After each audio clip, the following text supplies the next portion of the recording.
What's up, my good people of the internet? Happy to be hanging out here with you, as always, where sports meets that thing called life. Wake up call with Dan Tortora coming to you every Monday through Friday from 9 a.m. to 11 a.m. Eastern Time. And of course, I am wearing my Jacksonville Jaguars shirt today, unveiling one of my new shirts that I got for myself and my dad. And why am I wearing that today? Because when you're a fan all the time. Now, as a broadcaster, I'm impartial. I didn't tell you they were going to win every game this year because I didn't think they were going to win every game this year. I also didn't talk about them in the Super Bowl because I'm one of those people that we got to see as we go. I don't say, "Oh yeah, they're going to the Super Bowl because they had a good season last season." No. So, I'm wearing my stuff today. I challenge the Jets fans and the Giants fans and the Falcon fans and the Panther fans and the Bears fans and the Vikings fans and so on and so forth to put their stuff on today. Because if you're a real fan, you wear the stuff. So make sure that if you're a true fan out there, you're not just rocking it when it feels good, but you're rocking it all the time. So with that being said, inside of MonPazPopcorn.com's What's Poppin'? We're going to have our first DT and Murphy of the new year because Murph and I were off for the new year, off on January 1st, which is last Monday. So now that we are officially back in our first Monday of 2024, Murph is joining me for the first DT and Murphy of this new year. And of course, we're with you every single Monday, bringing you through a bunch of different topics. Today, we're going to get into the college football playoff, speak on Michigan and Washington, a college football playoff that might actually feel like a national champion with both teams being undefeated going into the game. Somebody will have a loss, and someone will stay undefeated and be 15-0 this season. We'll get into the NFL playoff pictures. Of course, it's Black Monday, folks, so Black Friday's supposed to be a good thing, but it's also a crazy thing, and it's kind of Black Eye Friday, right? Because people fight over cameras and just like weird stuff. I need my Roomba vacuum, and if I don't get it, I'm gonna kick your child, type of thing. So Black Friday's an interesting day because it's supposed to be a day where you pick up things, but it's also a day that makes Christmas not about Jesus and makes it about buying things. And people get violent at times and rude and disrespectful. And then Black Monday is also negative. So basically, Black Monday and Black Friday, not a good look. And we'll get into how Black Monday's already reared its head. There's been, we've seen coaches let go during this season. So they happened beforehand. And we've seen a few go already now. So we'll get into that. And then we'll round out the show with GG cards and breaks, shouting them out as we always do. It's my sports card place of choice on 639 Delmar Place in Syracuse, New York. Open 7 days a week, Monday through Saturday from 10 a.m. to 6 p.m. and on Sundays from 10 to 5. I'll be unveiling my cards I just got from there. I've been very patient of not showing you these cards, and I want you to understand how extremely difficult this has been, because I'm really excited for the cards that I got. And I was like, nah, I got to save them. I don't even want Murph to see them. I want to wait and have him see them when you see them. So the compromise that I made with myself is that I showed Murph one of the cards before today, but he hasn't seen the rest of them. So very excited for what's coming up with Mr. Murph. Let's bring him in picture in picture here on DT and Murphy Inside a Wake Up Call. Mr. Murph, Happy New Year, sir. Oh, boy. You know what the end of the 2023 season means? It means we get this guy back. Yeah, hopefully. He's officially our quarterback again. Yeah, hopefully for longer than bringing the flag out. God, I hope so. Although that was, obviously it was overshadowed by the Achilles injury, but yeah. Him running out onto the field with that American flag on the anniversary of 9/11 was one of the most electric entrances for a player that I had ever seen. And it was overshadowed by the fact that he got hurt 4 plays into the game. Yeah. Yeah, I mean, it was awful. But today being Black Monday, Atlanta Falcons fans, you are finally free. Murph. Oh my gosh, I was so happy when I saw Arthur Smith got fired this morning. As an owner of Kyle Pitts and Bijan Robinson in one of my dynasty football leagues, thank you, Jesus, that Arthur Smith was fired. And I don't even feel bad saying it because the dude had no business being an NFL head coach. He didn't even deserve to be a coach in the NFL, let alone a head coach. I hope he never coaches another team for the rest of his life and he just gets, banished to sell stocks or do real estate or something. But he does not belong to be a coach in the NFL ever again. And I do not feel bad saying it at all. Completely misusing three arguably generational players and using other random guys that are just okay. Yeah. Taking your generational talent off the field. Guy's a clown. Does not belong in the NFL ever again. And I do not feel bad saying it. Tell us how you really feel this morning. And I'm not even a Falcons fan. I didn't know that you and Arthur. I didn't know that you and Arthur Smith had beef. I didn't. I have so much beef with Arthur. You remember the one day I came on the show with my Kyle Pitts jersey, basically, laying into Arthur Smith to learn how to use his players better. Now he's getting fired, so now we can actually get someone in there that knows how to use generational players. Bijan Robinson's going to be a great running back. Kyle Pitts has been misused all 3 years he's been in the league. And he's one of the best one of the best tight ends, receiving tight ends, arguably, that could ever play the game of football. But he's been misused by a god-awful coach. And now he'll actually have a chance to do what he did at the University of Florida. Well, so Murph has some feelings this morning. We're going to get through those feelings. I am going to give my thoughts on Arthur Smith, and it could be something you agree with. It could be something you don't. So my feeling on Arthur Smith, that, I don't know much about the man as a man. All I know is that, and I understand we have moments of weakness and we have moments of stupidity, and we have to be able to control our emotions. They say that the true art of life is controlling your emotions, is being able to respond to things in such a way where you keep control over yourself and you don't let anything control you. Well, guess who didn't do that yesterday? Arthur Smith. You do not come across a field to not shake hands with a coach, to say F you, which we can clearly see.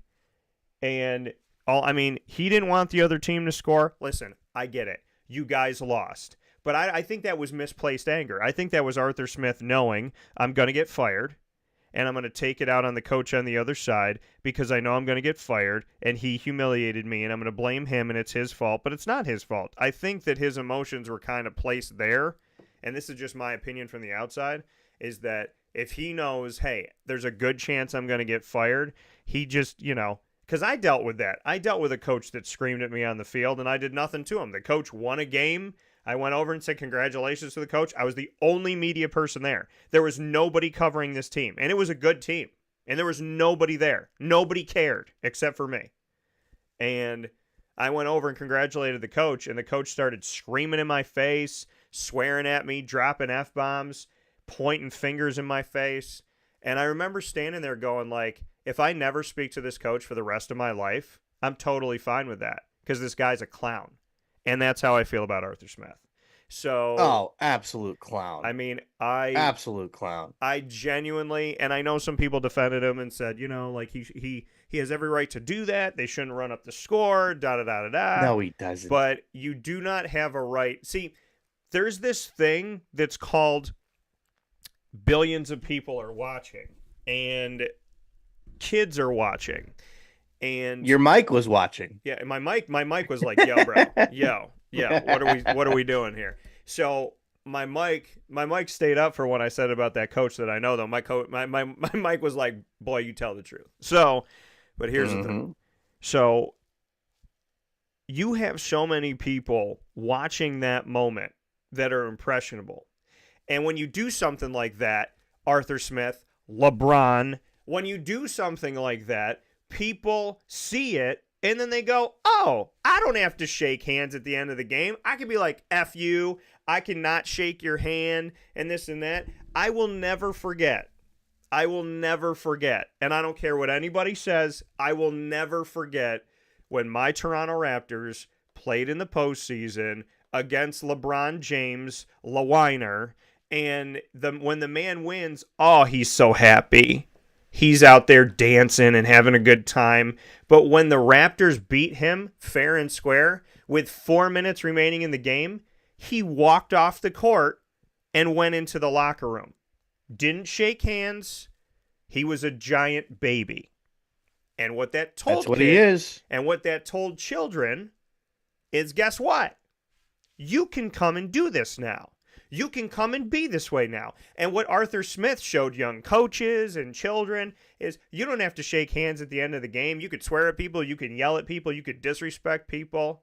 See, what he doesn't understand, by not controlling his own emotions, he could create monsters all over the planet by that. And I understand that people make mistakes. But there's things that you need to be able to hone in and relax upon. I know he's frustrated. Again, I think it's misplaced anger because I think he knew that there was a chance he was going to get fired. But if I'm the coach on the other side, I would have just laughed. I would have just smirked. I'm sure Dennis Allen probably did. I would have just. I'm sure he got a good laugh out of that. Yeah, if I was Dennis Allen, I would have just smirked and said, "All right, bro." I also don't think Dennis Allen made that play call. No, he said it sounded like Jamal. So Jamal Williams is the one that scored that touchdown. Yeah. It sounded like Jamal Williams, who led the NFL in touchdowns last year, did not have a single rushing touchdown this year. It sounds like Jameis Winston handed him the ball and said, "Go get your rushing touchdown," and kind of went rogue. So it sounds like Dennis Allen had nothing to do with that play call, and it was all on Jameis and Jamal Williams. So, it was, a definition of misplaced anger. But all I know is, Arthur Smith, you are a clown. Absolute clown who has no business ever coaching in the NFL in any capacity ever again, let alone any level of football. Like I said, I hope he starts selling real estate. I hope he starts doing whatever else because he's making millions when he shouldn't be. So get out of the NFL. You go do something else, you absolute clown. I can agree in the clownery, but Murph is like, I banish you for the rest of your life. I'm banishing him. I mean, I didn't know this is where we were going to go. I think most NFL fans want to banish him. It's like, happy 2024. We're here. It's a new year. What do you want to talk about first, Murph? And Murph is like, I want to talk about how I'm sending Arthur Smith to Guantanamo Bay. And I'm going to trade one of the terrorists out of there so that he can sit there and he can just think about what he's done. I don't know about that. Okay. All right. Let's not go that far. I wouldn't trade a terrorist out of there, but I would send him there. All right. Well, as long as you're not calling him a terrorist. He can get put in a cell with another terrorist. Okay. So, with another terrorist. Inferring that he's a terrorist of the NFL. Yes. So, Arthur Smith is... Hell, man, why not send him to Rikers? Oh, my goodness. Why not send him to, what's the other one? Alcatraz. Right? Alcatraz. You could send him to Alcatraz isn't even used anymore, so just send him to Alcatraz and be by himself. Murph, this is how I think about Alcatraz and shadow things. Alcatraz isn't used anymore. Like... Oh, it 100% is. Okay. There's some secret trap. Alcatraz is being used right now. Somebody's being 100%. kept at Alcatraz right now that we don't know about. And allegedly, aliens exist, and they're all over the place now. I don't know what's happening in America anymore. All I know is that 5 years ago, there were no aliens. And now there's aliens everywhere. And people talk about it. And then the next day they're like, so like Starbucks' stock went up. What do you guys think about that? I'm like, can we go back to the aliens? Can we go back to the fact that like somebody in a congressional hearing said we're in possession of non-human bodies and their ships? Like, I don't know why that's not a thing right now. Because like, I probably would like to know more about this, and so, but all I'm gonna say is in a very short time it's like aliens exist, there's all these crazy things going on, some conspiracies may be true. I mean, it's more than Black Monday going on here at the beginning. We're Yep. 8 days into 2024, not even 8 full days into 2024, and aliens are running amok. So let's take a look at some of the things that have gone on here so far in Black Monday. So we will get to the Yeah, it's enough about Arthur Smith. And then Frank Reich of the Carolina Panthers and Brandon Staley of the Los Angeles Chargers, who was actually let go when I was down in Florida with my dad on our December vacation, our little getaway. He was let go. So there's been rumblings about Bill Belichick. Nothing has been stated confirming that yet. Ron Rivera with the Washington Commanders, he has been let go. So we know here on Black Monday that Ron Rivera of the Washington Commanders, Arthur Smith of the Atlanta Falcons have been let go. And then we know that during the season, there's been 3 other vacancies. So, Murph, I ask you this question. Which is the most enticing vacancy currently available in the NFL of the 5 teams I mentioned? The Washington Commanders, the Las Vegas Raiders, the Los Angeles Chargers, the Carolina Panthers, and the Atlanta Falcons. Which is the most enticing, and why? I think it would be foolish to say anything other than the Chargers. That job is going to be so desirable to head coaches. It's not very often that you are given the opportunity to come in as a new coach with an established star quarterback, with solid weapons, and a decent all-around team. It is not every day that a new coach gets to do that. Yeah. At least not one that's coming in from, quote unquote free agency.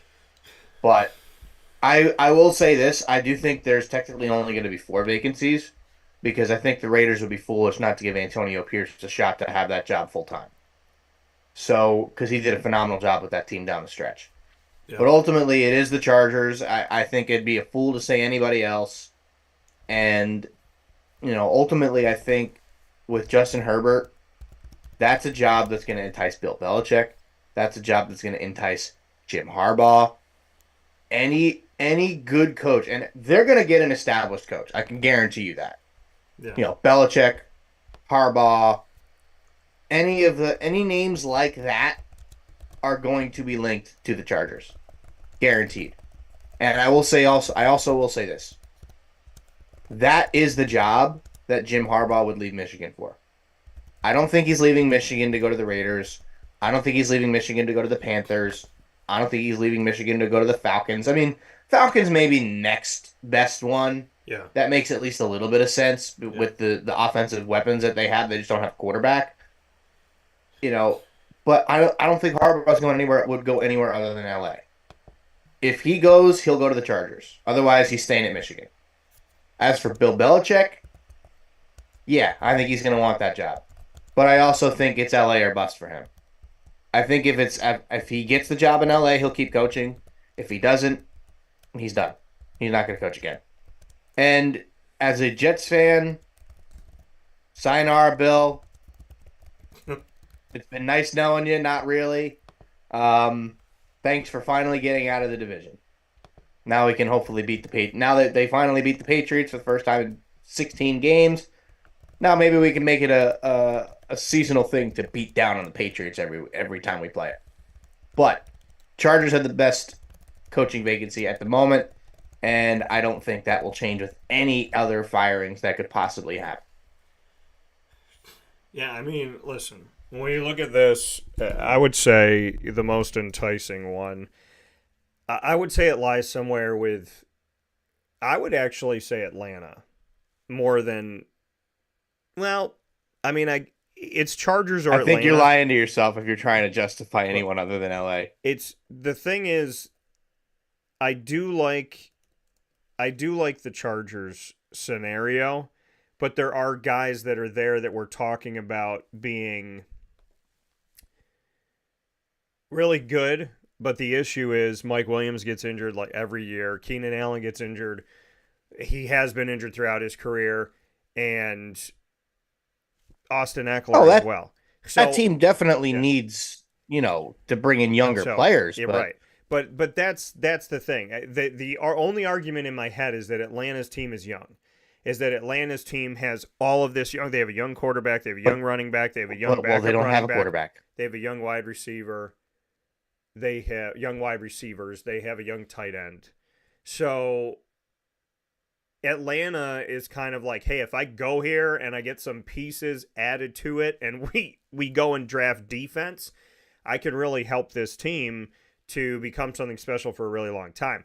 Where if I go to the Chargers, I can have maybe another year of Eckler, Williams, and Allen together before I have to transition the guard with Justin Herbert getting new weapons. So, I mean, yeah, Justin Herbert, you go there for the quarterback situation. You go to Atlanta for the youth. And you go to Atlanta for the fact that there's a lot more across the board offensively to build with. If I am Jim Harbaugh, then I would think the Chargers. If I'm, I don't count Bill Belichick out right now. I really don't, because Bill Belichick wants one job and one job only. Yeah, but you think about this with Bill Belichick. Bill Belichick used to put guys on the injury report that weren't hurt. He used to leave guys off that maybe were. He used to mess with people all the time. He was the switcheroo, the bait and switch. And so this whole I don't know if we want him here anymore. We might be moving on from him.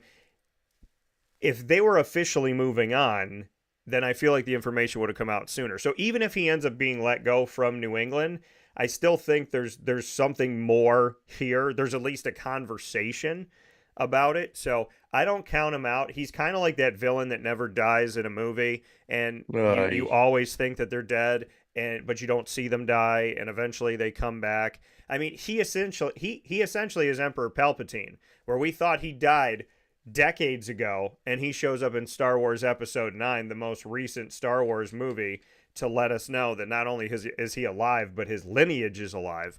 So, I don't know. I don't count out the Bill Belichick thing because the bait and switch happens all the time with him, and I think he enjoys it way too much. So there's that. But if I'm Jim Harbaugh, and I've already coached on the West Coast, I envision him being on the West Coast. I don't envision the only other job that I could think about him maybe taking is Atlanta, because obviously in your goings on with Michigan and the success there, you can cycle through places like Atlanta. They have a fantastic arena. I've been to the Mercedes-Benz Stadium. I mean, you have a city that offers so much to you, and a city that has the College Football Hall of Fame. I mean, there's a lot that is in the background of Atlanta that I think could make sense for him. There's also, his experience on the West Coast. I don't see him in Carolina. They change coaches like underwear. I don't see him in New England because I don't think you want to be after Bill Belichick, and I don't think you want to inherit a team with a bunch of non-household names right now where there really is no direction. I think if Jim Harbaugh goes to a team, he's going to a team that he knows right away. Either I go to Atlanta and I have this good base of young talent and maybe I go grab a quarterback, or I go to LA and I have my quarterback and I'm back on the West Coast and I've already built inroads here and now I have an opportunity to take this team to the next level. I'm surprised that he stayed in college so long. He's gotten in trouble multiple times. He's been suspended multiple times. I'm very surprised that he has not just left amidst all of these issues. So I commend him for staying and for dealing with them. But at the same time, I'm also surprised that he stayed and dealt with them. So in this, and I'm not trying to attack his character. I'm saying I commend the man for staying and dealing with it. I also think it would have been an easy out for him to be like, you know what, I'm not dealing with this crap. I'm just going to, get out of here, go to another team, and not have to deal with this collegiate stuff anymore. If he doesn't become a head coach in the NFL this year, it's never going to happen again. And that's my feeling on it. That's my belief on it, is that it's either going to happen or it's not going to happen this year. And I don't think Jim Harbaugh is going to be in the NFL if he doesn't come into the NFL in 2024, is really my honest opinion.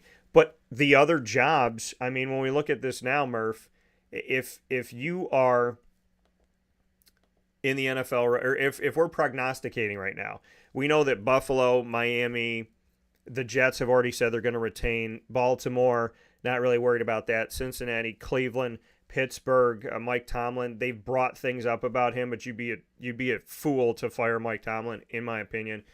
Houston, DeMeco Ryans is having a fantastic year. Colts, Jaguars, I don't see them getting rid of Doug Peterson. So when we look at who could change their coach right now, beyond the coaches that have already been let go, I look at Tennessee. I look at potentially the New York Giants. I look at. I don't think so, though. It is. I don't see the Giants getting rid of Dable after one bad year. It is New York. So it's at least it's a thought. It wasn't his fault though. That's kind of what I'm saying. Fault, but a lot of guys get fired when it's not their fault. So I mean, fair, but that team did make the playoffs last year and win a playoff game. Right. So I wouldn't make any rash decisions based on one bad season where you lost your quarterback halfway in and you had to pay your quarterback, so you couldn't really fill any other needs. Right. Well, my thing is, it's New York, and people in New York get really testy really easy. So that's I haven't heard Giants fans wanting to get rid of Daboll though. I would hope that they don't. He was the hire of the offseason last year. I don't see, and I'm friends with lots of Giants fans. I got a lot of family members that are Giants fans. Not one of them has said I want a new coach. Not one of them has said I want to get rid of Daboll and get somebody else. Daboll was a highly anticipated hire. Was arguably the best hire of the offseason last year. Or not last year, 2 years ago. And they brought in the GM from Buffalo as well. They built a decent team and they won a lot of games last year. As for this year, yeah, they didn't win as many games, but Daniel Jones got hurt. 7 games into the year? Then you're on Tyrod Taylor. Then Tommy DeVito has to play because Tyrod Taylor gets hurt. Yeah. You have Tommy DeVito's Linsanity type run that came to an end, won a few games, made the team competitive, but that team still has decent pieces. Yes, you got to figure out what to do with Saquon this year. If you lose Saquon, yeah, you're taking a massive step back at the running back position. However, I'm sure there's still ways for them to get out of that Daniel Jones contract. We know now that was definitely a mistake. We knew at the time that was a mistake. So, as far as the Giants go, I do not see them making a change. But one thing that you mentioned is Tennessee being a possible team that makes a head coaching change as well. I think there's 2 reasons they're going to make a head coaching change. One, I think they want to change a regime. And 2, I think it's because Mike Vrabel, if Bill Belichick is gone, I think Mike Vrabel is the next head coach of the New England Patriots. That could be. It's a bit of a hot take, but he's a guy that Belichick likes. He's a guy who played for the Patriots, won Super Bowls with the Patriots. I could see Kraft wanting to bring in a guy like that. Yeah. I think it makes all the sense in the world to bring him in. Especially if he's going to just get canned out of Tennessee.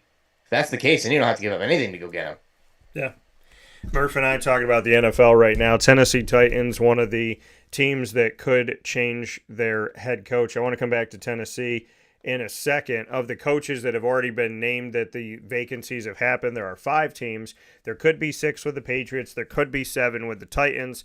As I look through the rest of this here, I feel like Chicago, you keep that intact. I mean, you got a lot of. This is how I look at it. If Chicago, I wouldn't change anything in Chicago. If Chicago staff botches the draft and they have a terrible year, then I can understand. But yes, you're going into a draft where you have the number 1 pick, you have 2 top 10 picks. Let this coaching staff figure it out. I think Green Bay's okay. Minnesota dealt with a bunch of injuries as well. Detroit's fine. And then we know that half of the NFC South is going to be having a new coach. I don't see New Orleans switching. I don't see Tampa. Well, they brought up Tampa switching, and I don't really understand that. Because they're not a fan of Todd Bowles. Right. Arizona. Todd Bowles clearly isn't a great coach, but he's done well enough for that team to make the playoffs 2 years in a row. Right. And then we look at Seattle. That's been conversation of when does Pete Carroll want to leave. San Fran's fine, LA's fine. Arizona, they've shown that they don't care about switching quickly, but this really what it comes down to. Who's their coach now? I completely forgot. In Arizona, so Arizona, mind you, folks, had got rid of their coach and their quarterback in less than a year's time, and now they have Jonathan Gannon, who is their head coach. Right. He signed a 5-year contract back on February 14th, Valentine's Day of 2023. So I would imagine he's going to get some more time here. It's funny, especially considering he had half the season. He only had half the season with Kyler Murray. Well, and so Kyler Murray being hurt, that's not on him. That's right. And you can't fire the guy. You can't fire the guy after a year when your star quarterback didn't play the first 11 games, 10 games, or something. Yeah. So I mean, I know that there's been some chatter that, oh my gosh, this is going to be such a busy day, and the NFL is going to have so many teams. But the reality is, there's 5, maybe 7 or 8 of the 32 franchises that could be making a change here. So maybe 8. Probably 6, 7, but that's what we're looking at right now. I don't think it's going to be as insane as people think, unless somebody has a knee-jerk reaction and freaks out and decides to fire somebody. It seems like this is where we're at. I did put the poll up: should the Las Vegas Raiders interim head coach Antonio Pierce be hired as the official head coach? Early polling on X, the former Twitter. Make sure you follow us at CallDT and vote in our polls all throughout the year. I try to put something up every week or every 2 weeks. And so the poll currently right now is highly in favor of Antonio Pierce. The early voting has stated that 81.8% of you believe that Antonio Pierce should be the Raiders coach of the future, and 18.2% of you say no. So, I would imagine that they definitely have to look at Antonio Pierce and what he did up to this point. 5-4 is his record, so we could look at him being the head coach of the future. That could be wrapped up pretty quickly, but it offers some other openings. I want to hit this thing, though, because we talked about Tennessee potentially being open in the coaching world, which I don't know if I necessarily agree with it, because I think Mike Vrabel's done a good job. I know they've struggled a little bit last year, definitely this year, but they obviously have talent. They've been going through a quarterback situation. They went from Ryan Tannehill to Malik Willis to Will Levis, back to Ryan Tannehill, had to go to Malik. Tannehill's out, Malik's out, go back to Levis, Levis is out, go back to Tannehill. My issue with Tennessee, that I have a big issue in the NFL with in general, is the disrespect of the running back position and how vital it is and how incredible some of these workhorses are. I don't know if anybody watched the game yesterday, but if you plan on getting rid of Derrick Henry, who in the ass are you going to bring in? I don't know, but the bottom line and Derrick Henry's going to go down as one of the best running backs to ever play in the NFL. Which is why he shouldn't lose his job. Yeah. I don't necessarily think it's that he's going to lose his job, because he's going to get a job somewhere else. Somebody will sign Derrick Henry to a big money contract that desperately needs a running back. Baltimore Ravens, I think, would be a perfect destination for him. I think that makes all the sense in the world, considering all the injuries they've had. And you pair him with Lamar Jackson, makes all the sense in the world. Yeah. However, if you are the Tennessee Titans, you have a franchise player like that. I know he's getting older. He's creeping up on 30 if he's not 30 already. He's the type of guy that you don't let walk out the door. The Steelers let Le'Veon Bell walk out the door. Hindsight, yeah, that was a good decision. Yeah.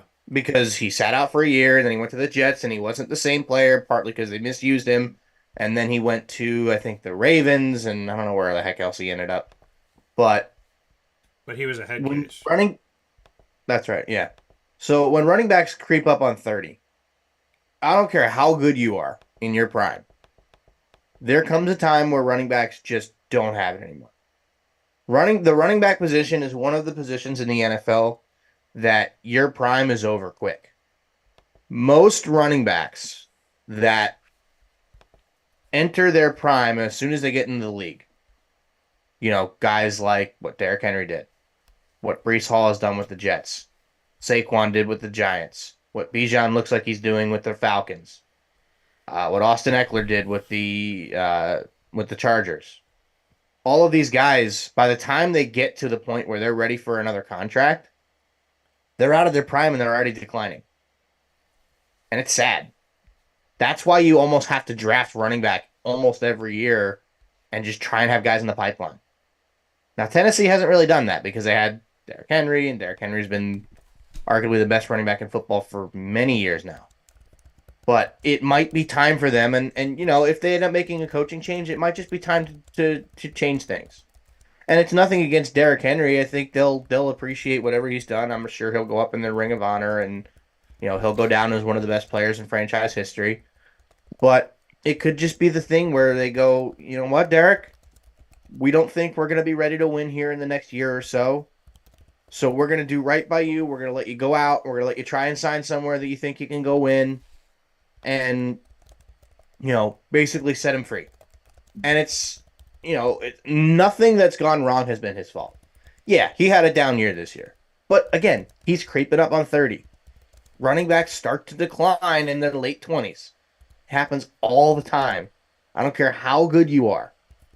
Very few running backs are able to perform into their mid-30s. You know, some of the few exceptions, you had Emmitt Smith, you had Frank Gore, you had guys like that, Curtis Martin even, but there's not many of them.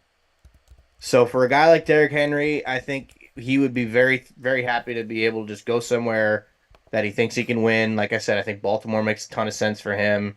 They've been struggling at the running back position for a while. Granted, they have Lamar, but that would take a lot of pressure off of him to run the football.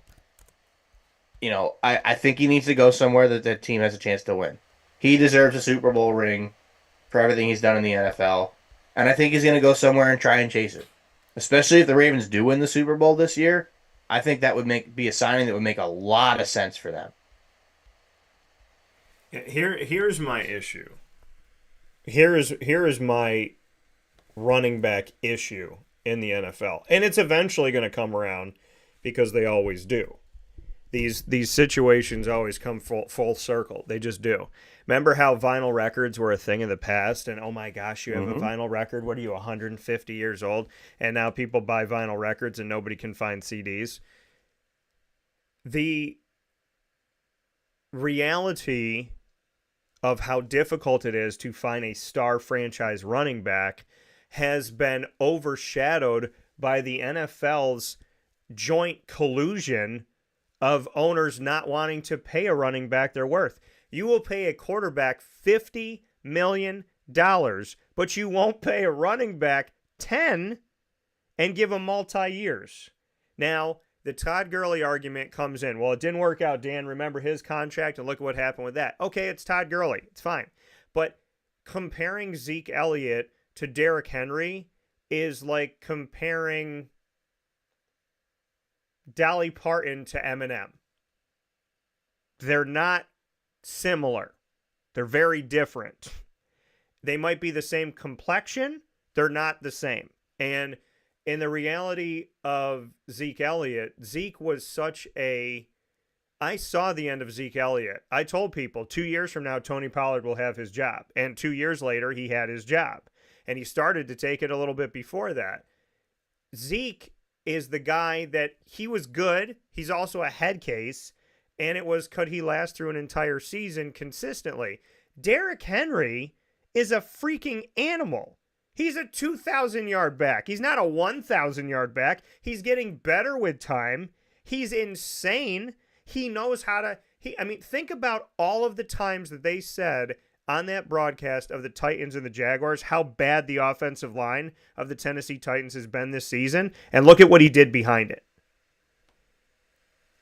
I saw Maurice Jones-Drew lead the NFL with over 1,500 yards rushing when Jacksonville arguably had the worst offense in the nation. I'm looking at the Titans, a 5-win team coming into that game, with Derrick Henry running behind a line who's had over 30 false start penalties called on them this season. And yet, he knew how to go behind his blocker, time it, and take off. If you watch Derrick Henry, if I'm a coach who's coaching running backs, I'm taking the film from this past week and I'm showing everybody how Derrick Henry runs, how he uses his blockers, the decisions he makes, the timing that he does everything, the angles that he uses. The man is by himself. There's nobody like him in the NFL. There's some good running backs. There's some hyped running backs. And then there's Derrick motherfreaking Henry. And this thing in the NFL right now, and I call it collusion because it just seems like the owners have agreed we're not going to pay this position. And I have an issue with that. And again, I'm not trying to legally attack anybody. I'm using the word collusion to say that they're all seemingly working together, but in no way, shape, or form am I alleging that there's some type of law breaking here. I'm just making a statement because I know in today's world everybody gets touchy. But when I look at the NFL right now, Derrick Henry at 30 years old, Derrick Henry at 24, Derrick Henry at whatever, I am a Derrick Henry fan, and I'm a Jaguar fan.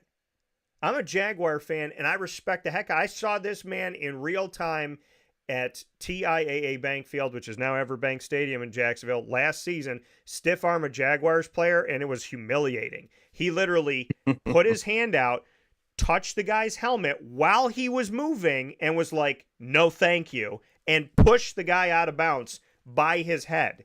I mean, Derrick Henry's insane, and I'm going to defend the man to pay the man, give him his money. We pay these cornerbacks a ridiculous amount of money. We pay these receivers a ridiculous amount of money. We pay these quarterbacks an astronomical Jupiter type of change out there. So why do you do this? Like, if Derrick Henry gets a 1 to 2 year contract to go test it out somewhere else, I'm going to freak out. I'm not his agent. I don't know him personally, but I'm telling you this right now. Derrick Henry and the rest of the running backs in the NFL that are killers deserve to be paid for what they do on the field. There are certain guys in a very tiny, small, select group that are absolute just defense killers. And Derrick Henry is at the top of the heap. He deserves to be paid. I don't want to see a 1 to 2 year contract. I don't want to see something where he gets a 4-year contract, but only 2 are guaranteed. Let this man have money. And I'm telling Tennessee right now, I like Tajay Spears. I covered him in college. I interviewed him. I was at his game at the Cotton Bowl Classic when they beat USC when he was on Tulane. Tajay Spears is a heck of a talent, but he's not Derrick Henry.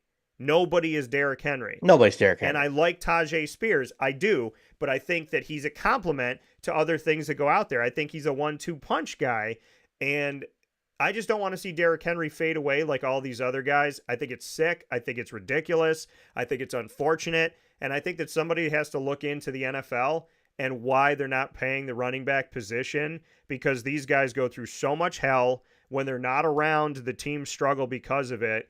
When you have a great running back, your team is in a different world. When you have a good running back, your team is in a different world. And when you can't buy a running back and find one anywhere, your team is in a horrible world. I don't care where Tennessee goes from here, quarterback, running back, this, whatever. Like, whatever they choose to do in their lives from here, from their head coaching standpoint, from their this, that, and the third standpoint, if you want to go to your future without Derrick Henry, the Jacksonville Jaguars, the Houston Texans, and the Indianapolis Colts would like to send you a thank you letter because you're an idiot. I'm telling you right now, if the Jaguars don't have to play Derrick Henry twice a season, I'm elated. But I think it's one of the dumbest decisions in the world by Tennessee. You don't have a bad coach. You've been trying to figure out your quarterback. Honestly, I don't think they should change anything. I think if you want to have Will Levis come in and be your starter, I think Vrabel should be your coach. Derrick Henry should be your running back. DeAndre Hopkins should still be on the team. You got guys like Harold Landry that I covered at BC, who's an awesome guy. They have talent. They struggled this year, but he's not a bad coach. They don't have a bad defense. They don't have a bad situation at running back. They have weapons. I don't understand why Tennessee wants to blow this thing up. I think it's the wrong idea. But again, as a Jaguars fan, if you decide to blow up your team, thank you in advance. Well, I mean, I do kind of disagree in terms of the whole running back argument, simply because, like I said, the contracts for these running backs that they're getting for their second deals, they're not working out. You mentioned Todd Gurley. Zeke Elliott was good for the first year, and then Tony Pollard came in, started taking his reps, and he wasn't worth the money anymore. Jonathan Taylor just got paid. He was hurt half the year. That contract already doesn't look good. Le'Veon Bell was terrible in his contract with the Jets. I'm just trying to think of any running back that's gotten paid post like age 27, and they've all been bad. And it's through no fault of their own. Partly it's teams misusing them, and part of it is running backs just don't age well.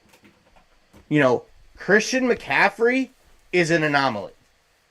Christian McCaffrey is going to go down as one of the best dual threat running backs to ever play the position, without a doubt.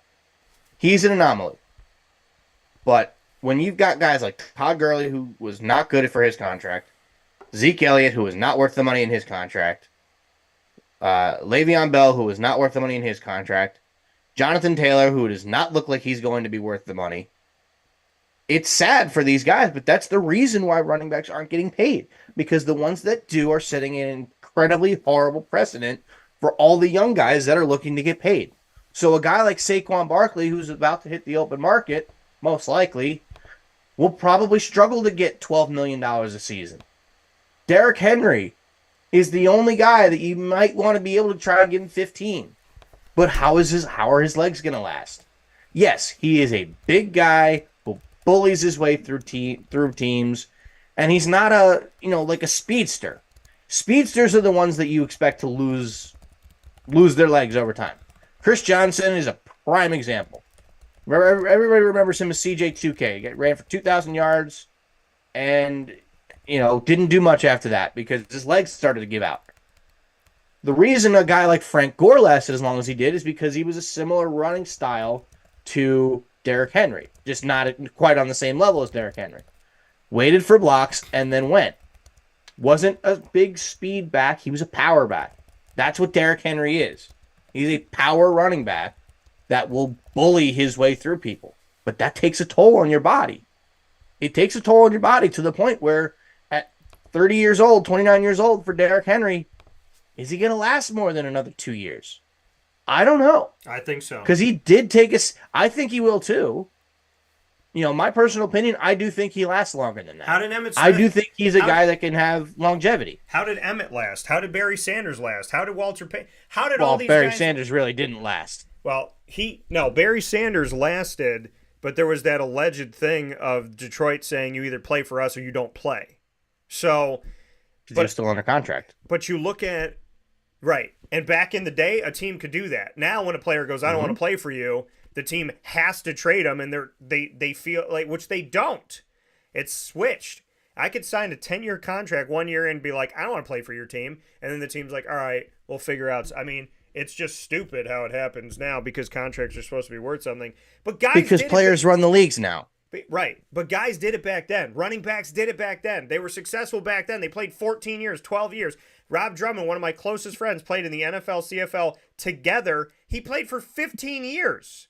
And he was one of the guys that would slow down so he could hit somebody because he didn't want to go into the open field and score. He wanted to knock somebody out before he scored. So I don't understand how the NFL has this thing now where it's like, oh, there's wear and tear on the body. There's tread on the tires. There's tread on the tires of the best running backs in NFL history. But there's a track record, though. No, it's not. It's a track record of bad decisions. Todd Gurley was a bad decision. That happened. It was a bad decision. The other bad decision, because look at Zeke. I could have told people don't give Zeke a big contract because I knew he was going to get replaced. So you're punishing Derrick Henry today because of Todd Gurley, because of Zeke, and because of Le'Veon Bell. Le'Veon Bell was a head case. Zeke. Don't forget Jonathan Taylor. That contract has been awful so far. This is the thing, but this is how I look at Jonathan Taylor. I think that Jonathan Taylor, number one, this team has gone through stuff. This team has gone through multiple quarterbacks. They haven't had one true quarterback since Andrew Luck decided to untimely retire at 29 years old. So Jonathan Taylor at times was asked to be the entire team, which is not fair. Okay, Barry Sanders had to do that, and that wasn't fair to Barry. The team's winning 3 games a year. The guy's having a phenomenal career, but the team is atrocious, and they can't do anything. They can't stop anybody. They can't get anywhere, but they have Barry. And that's and it hasn't been as bad as that with Jonathan Taylor with the Colts, but it hasn't been great. And so I think if you're a team that's changing your coaches, constantly changing your quarterbacks, changing your offensive linemen, change it. I'm looking at this and saying, I don't blame Jonathan Taylor for a Colts situation. I don't blame Barry Sanders for the Lions. But this whole tread on the tires, as soon as a guy hits 30, well, let's bring him in the back and shoot him because he's done. Like, Todd, there have been some really bad decisions. There's also the notion that when guys get a big contract, they stop playing, right? Go back and watch Chris Johnson for the Tennessee. Let's go back and talk about the last really good Tennessee running back. Chris Johnson was really, really good. Then he got paid. Then he kind of stopped playing, it looked like. I'll go back to Thursday Night Football, Jaguars against the Titans. Chris Johnson gets the ball, the left side of the line. There's a hole that opens, I believe, between the left tackle and the left guard. I still remember this play. He looks at it. He waits. Then he goes through. He gets 9 yards, and he falls flat on the ground. Not because he was tackled, not because he was pushed, but because it was like, that's enough yards. I think I got what I needed. That's what it looked like. It looked like a guy who said, I got paid. I'm not putting my body on the line anymore. So do I believe that there are running backs that have been overpaid? Yeah. But how about this? The market for quarterbacks hasn't changed in a negative way. And because quarterbacks a significantly more important position than running There's back. been a ton of quarterbacks that have been paid an ungodly amount of money that have been absolute trash. And Daniel Jones? But here's the thing. If the argument is we're not going to pay these running backs because we're worried that the older they get, they're not going to be able to do it, well, then with all due respect, there's no quarterback should be making $50 million a year in the NFL. How about this? Aaron Rodgers, 40 years old. They pay him an ungodly amount of money. He gets hurt before the end of a series with his new team. But what does everybody say? Can't wait to have Aaron Rodgers back. Love to have Aaron Rodgers back. Hope he wins us a Super Bowl. They're saying the same stuff today that they said at the beginning of this season. Now, if he was a running back, they would be like, you need to get out of this contract. You need to restructure it. This guy's trash. I can't believe we paid him. Can we find somebody to take him? There's this treatment of quarterbacks and this astronomical amount of money that they put into them. And a bunch of them suck. They end up sucking in I don't want to say they suck. They end up struggling and they don't provide, not that maybe anybody can provide $50 million. Look at Pat Mahomes. Paying him $50 million. He didn't have a good season this season. He's not an MVP this season. Pat Mahomes had maybe arguably his worst season ever in the NFL, and yet they're paying him $50 million. So to the few running backs that can handle 300 carries in a season, because remember, Jonathan Taylor's being asked to do more than most. Derrick Henry's being asked to do more than most. So guys like that are as good as they are, if you're going to pay all of these quarterbacks insane money and only a few of them are going to pan out, then you should look at paying some of these running backs insane money knowing a few of them are going to pan out. Gurley didn't pan out. Bell didn't pan out. Zeke didn't pan out. 2 of those 3 I could tell you weren't going to pan out, but you need to pay Derrick Henry. It's not his fault that Zeke Elliott didn't do a good job after the fact. It's not his fault that Chris Johnson didn't look like he was trying as hard after the fact. And it's not Justin Herbert's fault that Ryan Leaf didn't pan out, and they're not punishing him because of that. So you can't punish Derrick Henry. What's good for the goose is good for the gander. If you're going to give quarterbacks that type of money, knowing that a bunch of them don't pan out, the least you can do is pay a running back a third of what these friggin' quarterbacks are making now. Yeah, I mean, overall, looking at this, as you've been going, I've been trying to find the actual list of the largest contracts given to running backs that I could find. You know, obviously, everyone remembers the Adrian Peterson contract back in 2011. He got $96 million over 7 years from the Vikings. Adrian Peterson Again, a little bit of an anomaly. He is arguably the best running back we have ever seen in today's generation. That's not including Barry Sanders, Emmitt Smith, guys like that. I'm saying like in modern football, he's arguably the best we've ever seen. We know Zeke wasn't great. Alvin Kamara is another name that came up, and I'm thinking about this. I'm like, hasn't he like been just okay since he signed that contract? But the more I look at it, like, no, he's still been pretty good. He's better with a 1-2 he didn't punch, have though. Correct. That's the problem with these guys. That's the biggest issue. Is if you have guys that are ineffective by themselves, but great in a 1-2 punch, it almost is not worth signing a guy like that. Because then you just find another guy to complement the other part of your 1-2 punch. And it's hard, but it's not that hard to find a decent running back later in the draft. Right? There's been good running backs taken in the 4th, 5th, 6th rounds. It happens all the time. As 1-2 punches. Yeah, and that's what you need. Not as the guy. I mean, look at what Jacksonville's become. Well, let's be honest. How many teams have the guy? But not all that many. But that's the thing. These days. But that's my argument in and of itself. How many teams in the NFL have one guy that they can lean on? So when you have that guy, and you should compliment them.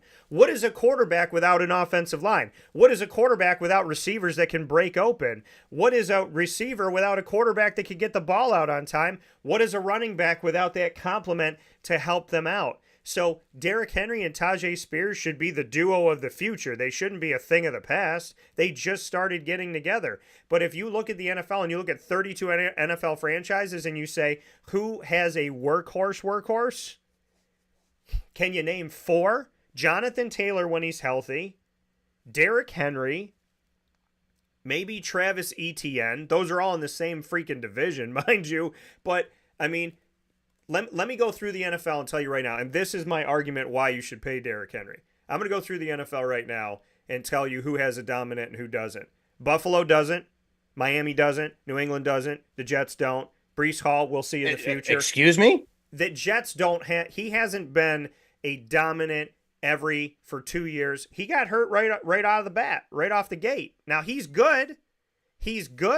But can I call him a dominant every down? We're going to give him 25 carries. Oh, here we go. 25 carries a game. I'm not saying he can't. I'm not saying he no. can't be. I'm not saying he can't be. He is. He already is. He's not yet. Breece Hall is not that guy yet.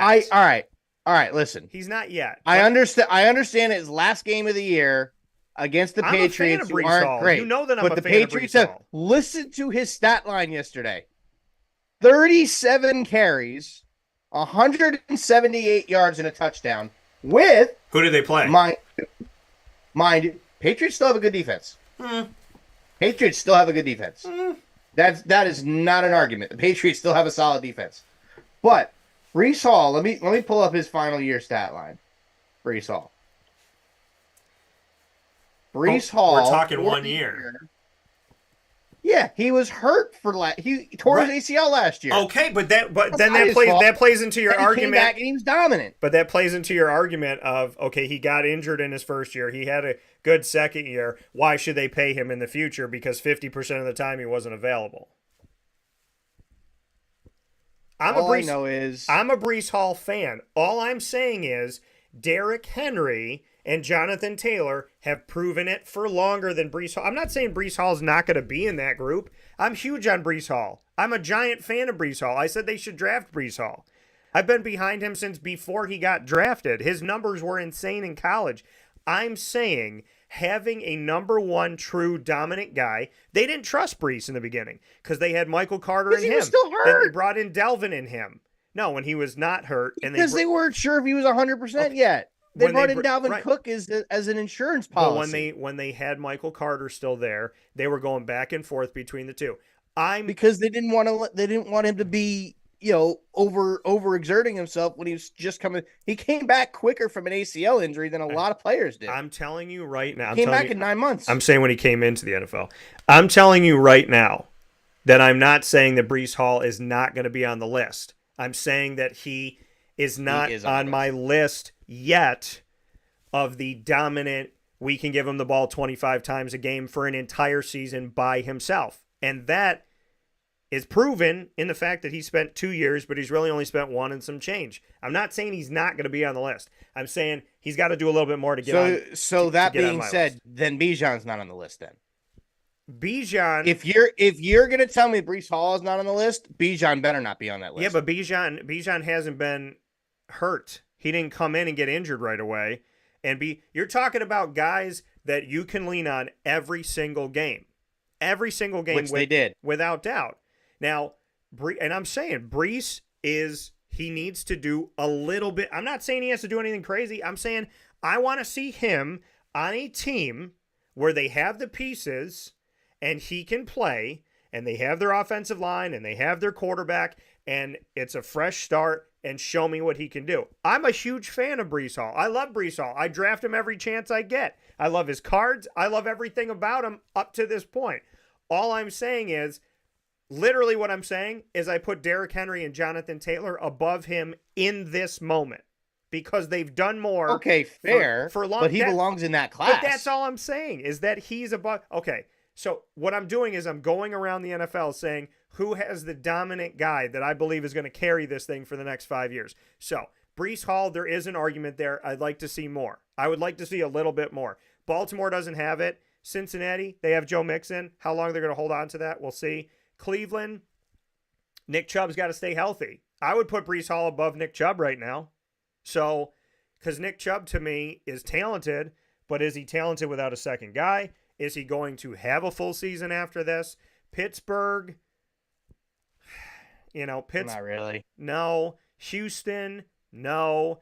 Indianapolis, I already talked about. Jacksonville, with ETN, he's in that road too, where he got hurt, then he's healthy. I would put Breece Hall above Travis Etienne because I think Breece could take more hits. I don't even want to say that. I think that Breece is, how do I word this? I think Travis could take more hits, but Travis is more lean than other running backs in the history of Jacksonville, in my opinion, of guys that have carried the load like a Fred Taylor or a Maurice Jones-Drew. Tennessee has it. Denver doesn't have it. I want Javonte Williams to be it, but he's not right now. Kansas City doesn't have it. Josh Jacobs doesn't get any. He doesn't get any friggin' credit, man. That dude is He just got paid too. He's a dog, though. He deserves to get paid. He was a guy I was defending last year. He deserved to get paid. I think he got paid more than he should have, but he did deserve to get paid. He deserves to get paid. Okay. Now Austin Eckler. I like Austin Eckler. He's a little bit of a difference guy here. He's not your traditional back that we're talking about. Terrible year, though. But he didn't have a good year. The team didn't have a good year. He's a question mark. He also gets hurt all the time. In Dallas, I don't think they have the guy right now. I like Tony Pollard. I don't think Tony Pollard. I think Tony Pollard was a great compliment guy. I do not think Tony Pollard is the guy. Again, but that's my argument. 25 to 30 carries a game is what I'm arguing. DeAndre Swift, we'll see in Philadelphia. He's kind of been like that guy that's above the equator, below the equator, at the equator. Probably not, though. Saquon? Yes. Saquon, yes, but we haven't gotten to see Saquon because he's played years where they have no wide receivers, they don't have a quarterback, they don't have an offensive line. And they just know they're going to run, and there's not much he can do about it. He's gone through hell. And there's only one guy in history that I've ever seen be on a horrific team with a lot of things, and he's done tremendous, which is Barry Sanders. So, and that 1 year with Maurice Jones-Drew. Washington doesn't have it. Chicago doesn't have it. Detroit, they got two guys that I'm enticed by. I think Jahmyr Gibbs can be that guy. Yeah. And I okay, again, him, Breece Hall. I don't know if I'd put him above Breece Hall yet, but I think he could be that guy. I don't put him above Breece Hall, but again, with like Breece Hall, I need a little more time.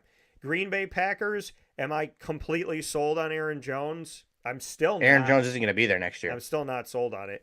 Minnesota. I think Aaron Jones is gone. I think AJ Dillon's going to take over that job. Minnesota doesn't have it. Atlanta has a guy of the future. I want to see more in Bijan. Carolina doesn't have it. New Orleans, Alvin Kamara's good, but I still think he's better. He's though. He's not an every down guy. Tampa, I like what Rachaad White's doing, but I don't put him there yet. I like James Conner, but he's got to stay healthy. I don't see that there. The Rams don't have it, although I do like that Kyren Williams He's done. Kyron Williams may not be there yet, but he is damn good though. Right. He's one of the guys on my watch list. He's not there yet. He had a terrific season. San Francisco has CMC, and Seattle could have one of those guys show up. But what I'm making at is going through all 32 franchises. We argued about one or two guys. But how many did we say? There's 4, 5, maybe. We said what? CMC. We said CMC, Jonathan Taylor, Derrick Henry, Jonathan Taylor. We talked about Brees. We said Saquon. Talked about Saquon. We said Brees, and then maybe the only other one that we had a debate about briefly was Kamara.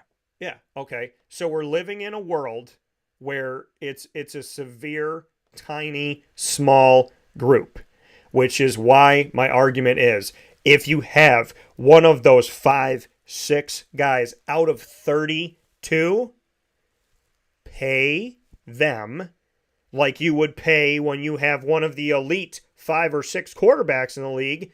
Pay these people because a quarterback can't. Okay, put it to you like this. Quarterbacks that don't have good running games, a lot of times, no matter how good they are, they're not going to win a title. Running backs that are really good that don't have quarterbacks, no unless matter your what name's they Tom do, Brady, are not going to win a title.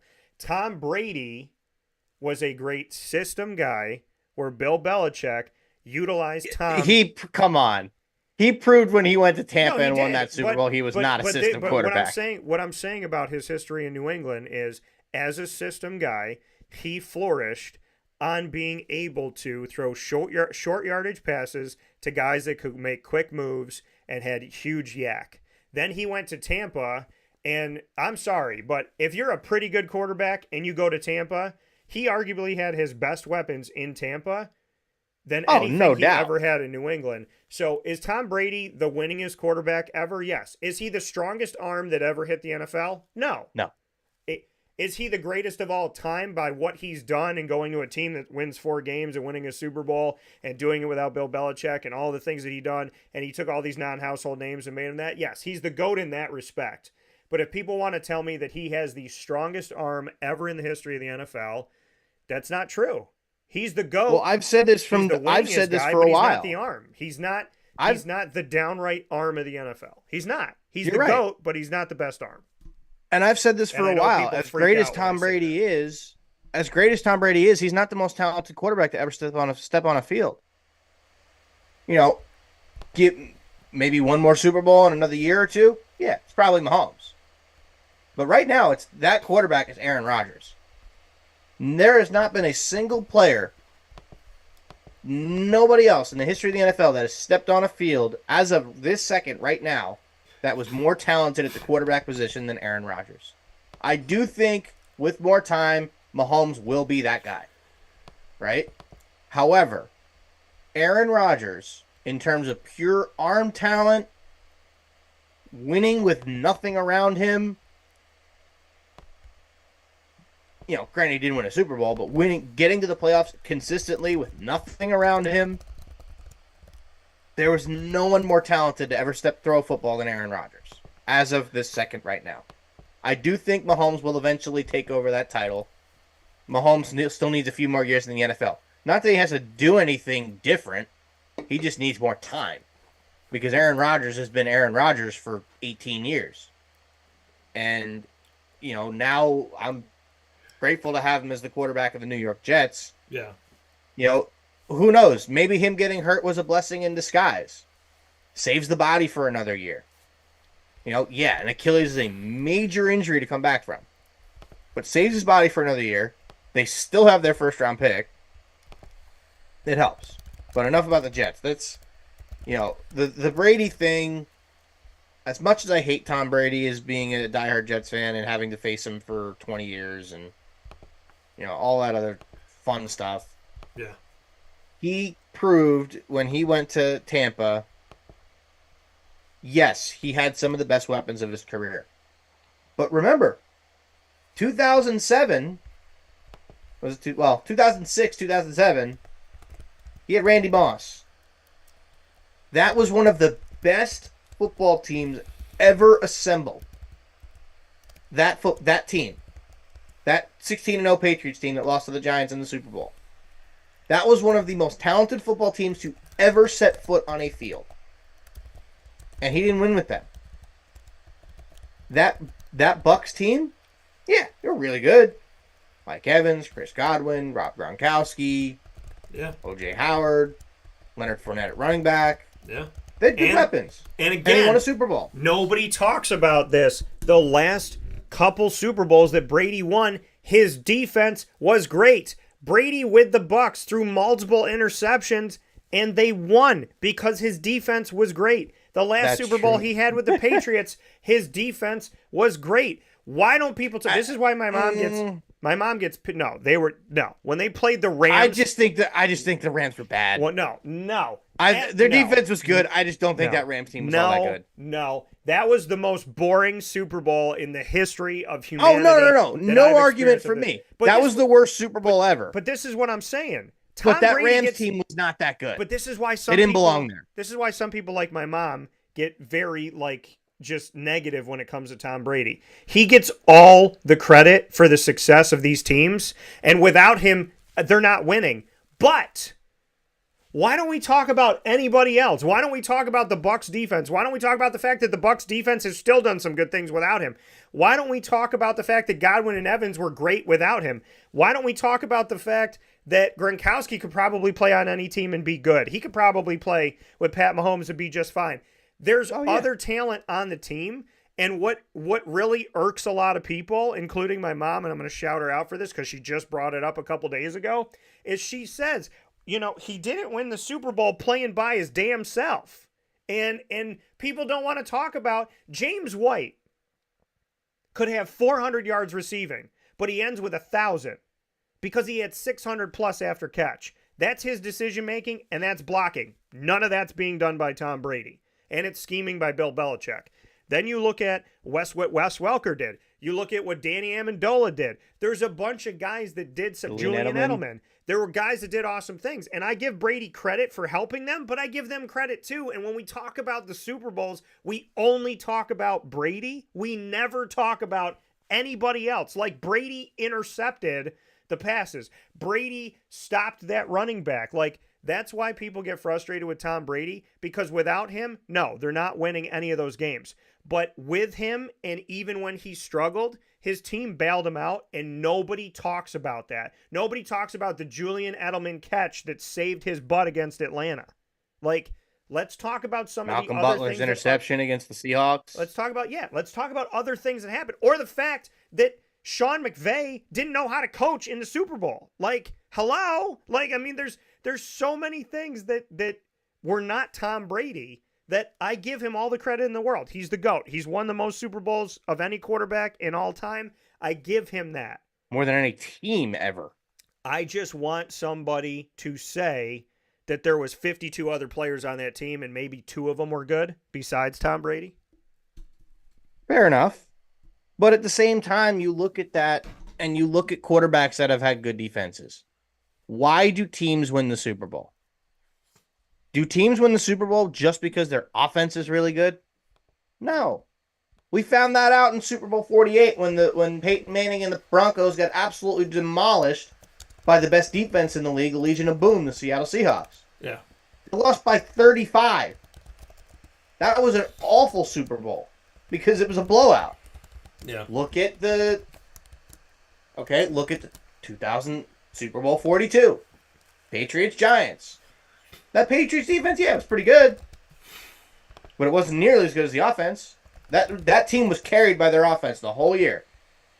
And who was able to step in and beat them? The New York Giants. Because their defense was really good. It's the defenses that win the championships. Yeah. Brady just happened to have great defenses. And that's, you can't fault Tom Brady for that. He just had great defenses his entire career. I don't fault him for it. I just want people to actually mention it. Oh yeah, you can't mention Tom Brady's Super Bowls without mentioning how good those defenses were. That Bucs defense that won the Super Bowl was outstanding. I don't think the Patriots team that beat the Rams in the Super Bowl, that defense was all that good, but like I said, the Rams offense was awful. They did not belong in the Super Bowl. And so was the Patriots. They got there off of a cheap shot non-call by the refs that essentially was the reason why pass interference calls were able to be challenged for a year or two. That alone, had they played the Saints, I think the Saints win that Super Bowl. I really do. With Drew Brees behind them and that Saints roster, I think they win that Super Bowl and beat Tom Brady. But, you look at a guy like Aaron Rodgers. The only time Aaron Rodgers won a Super Bowl was the only time he ever had a top 5 defense. You put good defenses behind very good quarterbacks, and they're going to win. Russell Wilson won that Super Bowl because his defense was so good. He played great, sure. Yeah. They won a title. But Mahomes, the first year they won, yeah, their offense was phenomenal. The defense is pretty good too. They won the Super Bowl this past year, partly because their defense played well, and they got bailed out by the refs. But defenses are the things that are winning championships these days. Yeah. I don't care what quarterback you have. If you have a good defense, you can win a Super Bowl. That's why I look at teams in this year's. That's why I still think the 49ers have the best chance to win the Super Bowl. Because their defense is a Super Bowl caliber defense. I think you have to have both. As great as... Say that again? I think you have to have both. I think you're right, too. Because the year that you're absolutely right. The year that Drew Brees won a Super Bowl was the year I was like, if at any point in Drew Brees' time in New Orleans you give him an above average... You don't even have to give him a great. If you give him an above average defense, he'll win. The one year he had an above average defense, he beat the Colts. Yeah. And they won the Super Bowl.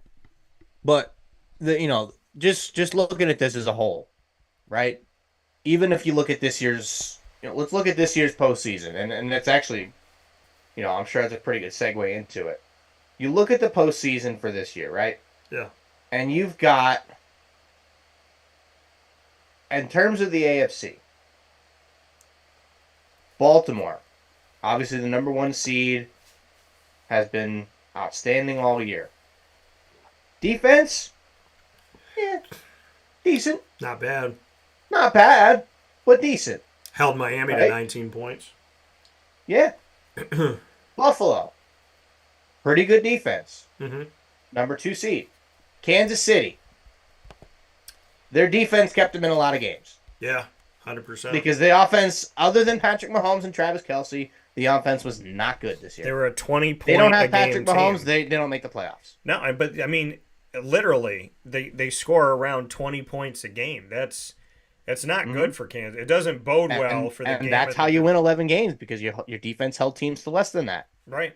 Cleveland. They lean on arguably the best defense in football this year. They're going to have a good chance to win. Yeah. Then there's Miami. Miami does not have a good defense. I could easily see them getting bounced in the first round. What about Houston? Solid defense.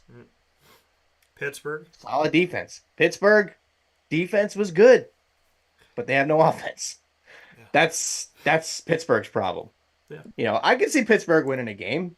I mean, I can see Pittsburgh beating Buffalo, but it's going to be a low-scoring game. If Pittsburgh holds Buffalo to under 20, they're going to have a chance to win. If Buffalo puts up 25, they're going to win. That's kind of how it's going to be. But even if you go to the NFC, San Francisco, great defense. Yeah. That's why I think they're still the favorites to win the Super Bowl. Dallas, decent. They got a pretty good. They got a pretty good defense. They do. It's pretty good, but it's not. It's not going to blow you away for the rest of the year, and it's like it's Micah Parsons. That's their defense. But if you look at they lost one of their dominant starters, and it looks like I don't think he was that dominant though. Diggs is pretty darn good. But you remember, he had all those interceptions last year. But look at who stepped in. If teams feared him, why would they throw the ball at him? Why did Darrelle Revis not have a whole lot of interceptions in his career? Because nobody threw at him. Why does Sauce Gardner not have a lot of interceptions right now? Because they don't throw at him. People threw at Ramsey. Why does Jalen Ramsey not have a lot of interceptions? Why did Brady threw at him. Ty Law not have a lot of interceptions? Why did all these other Deion Sanders? Because they didn't throw at them. Trayvon Diggs had all those interceptions because they were not scared of him, because he got burned so much. They threw at him all the time. He just happened to make a lot of plays and get interceptions. But on the plays he didn't get interceptions, he got burned. So I don't really think he's as good as people think. Detroit, pretty good defense. They got a good defense. Philly. If you asked me this question 6 weeks ago, I would have said they had a pretty good defense. No. Now? No. I don't even see them winning a game. I don't think they're going to beat the Bucks. I really don't. Well, it's in Tampa, so. Yeah. The Rams. Meh. Yeah. Their defense is kind of meh. Yeah. Bucks. That team's carried by their defense all year. It's not an elite defense, but it's a good defense. They still got Baker Mayfield, who had a resurgent year, and Mike Evans played well again. Hopefully he hits free agency. And then you got the Packers, who kind of just snuck in by the skin of their teeth. Defense, not great. Good, not great. You look at a lot of these teams that have the elite defenses. That's why I'm saying look at Baltimore. They're in the NFC. You look at Baltimore. You look at Buffalo. You look at Cleveland. Maybe Houston, but other than that, the AFC's defenses aren't all that good. Kansas City's defense is pretty good, but their offense has been lackluster. Miami's got no defense. Yeah. And Pittsburgh's defense is okay, but they can't score points. Yeah. San Francisco's arguably got the best defense in football. Dallas is great at home, but not great on the road. So when they go to San Francisco, I don't expect them to do all that much. Don't have to be, because they're playing all their games at home until if they make it all the way to San Fran. Mind you, though, it doesn't matter where they play San Fran. They've struggled with the 49ers, got bumped out of the playoffs 2 years in a row because of them. So if this is the third time, it's either going to be third time's a charm, or San Fran's really going to show that they have Dallas's number. If it happens. Yes. If it happens. I think they will. Detroit, watch out for them, man. That's a sleeper team that people probably don't think can win. Well, why is it a sleeper team? They've been good all year. Like, why are people? You know why? But why? Because it's the Lions. Because it's the history. Because it's the Lions. Because they see the name and they go, they're. You're right. Like in people's You're minds, exactly they're like, right. what are they? The 7th seed? They probably think the Packers are the 3 seed. Like, there's this mentality with the Detroit Lions where it's like they're not good usually, so they probably are gonna suck. And they treat them like the Washington Commanders right now, and it's like you realize Detroit has commanded the NFC North the whole season, and arguably with 12 wins, they really honestly could have had 14. Yeah. That team's good. That's why I'm saying they're a sleeper. Yeah. But they're going to have to go to Dallas, which is where I think they run into trouble. Yeah. Because Dallas is so good at home this year that I don't know if Detroit's going to be able to beat them in Dallas. If they do, great. AT&T Stadium's a different world, baby. Like that. It's tough. It is tough to play a game listen, there. I understand why Dallas does so well in there, because I was there for a day and I felt like I wanted to just put a hammock on the field and let somebody bring me grapes. It's a nice place. It is. It's a good place. But that's why I'm seriously thinking it's gonna be San Francisco. I think it's either gonna be San Francisco or Detroit. If Detroit gets past Dallas in Dallas, I think they have a better chance of beating the 49ers than the Cowboys do. I think Cowboys-Niners would not be a great NFC championship because I think the Niners run away with it. If it's Lions-49ers, I think that's a really good game. I do still think 49ers will win, but I do think it would be, a better game. As for the AFC, Miami's not going anywhere. We knew that, especially now that they're going to have to go on the road. They got to go to Kansas City. They're not beating Kansas City. I'm sorry, but they're not beating Kansas City. They cannot beat teams with a winning record, so Kansas City's obviously going to win that game. Then Kansas City's probably going to have to go to Buffalo. Before we do that, let's run. Let's do it right now. So we're going to do our NFL playoff Super Wild Card Weekend thing. We haven't taken one break, and it's already 10:30. We probably should. I literally told Murph last night. I said, dude, I feel like we're setting up a show that's going to feel like it's 5 minutes. And and it's now 10:30. So we're going to take a step aside for a fast break. We will come back with our NFL postseason picks. Murph and I, we're just going to pick the Super Wild Card because we're going to go week by week.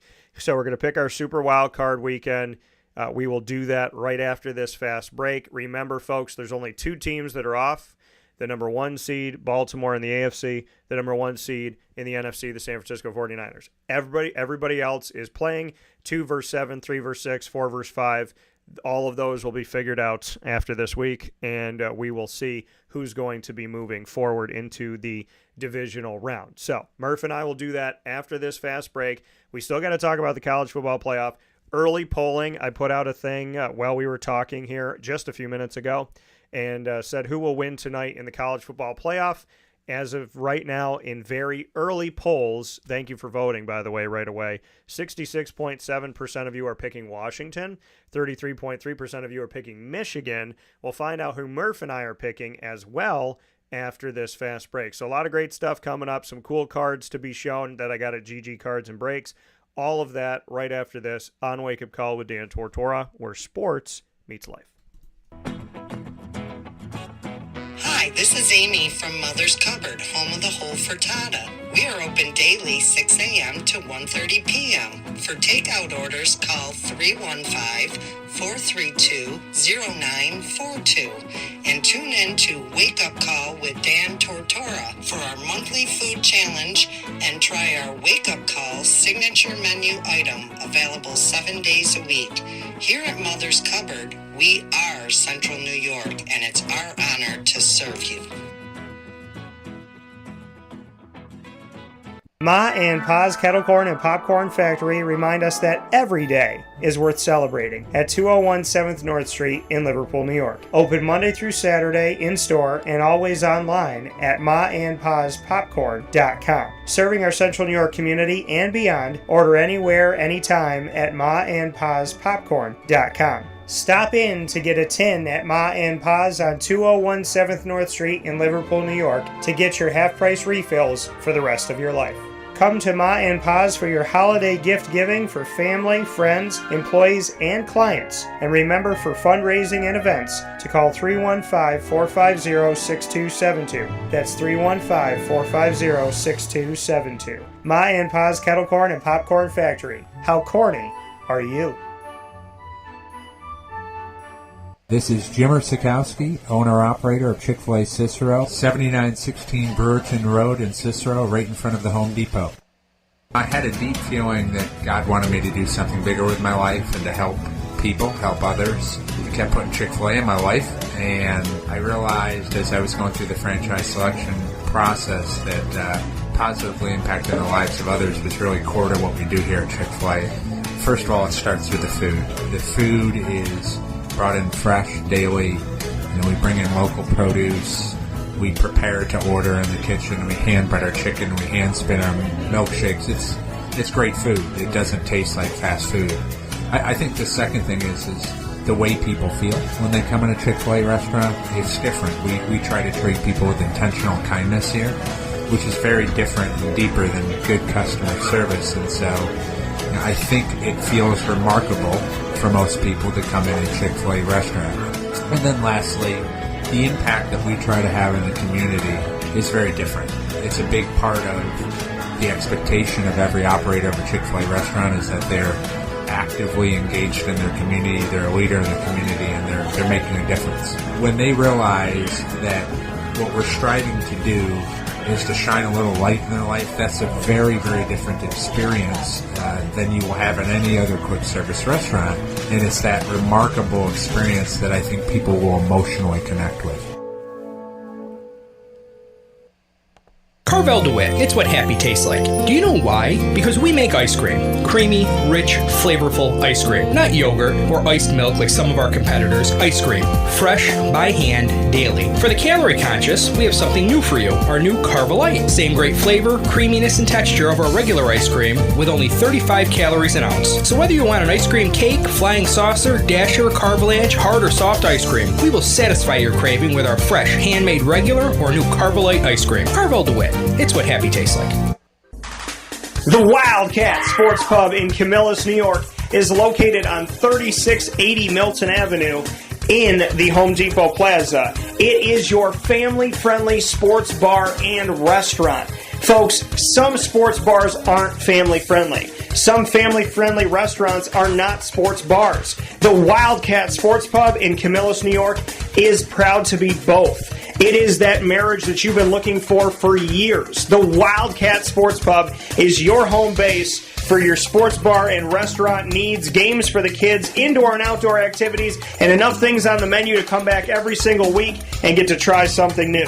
They're open Sundays from noon to 8 p.m., Monday through Wednesday, 11 a.m. to 11 p.m., and Thursday through Saturday from 11 a.m. to midnight. For reservations and party information, call 315-487-2222 for the Wildcat family-friendly sports pub and restaurant.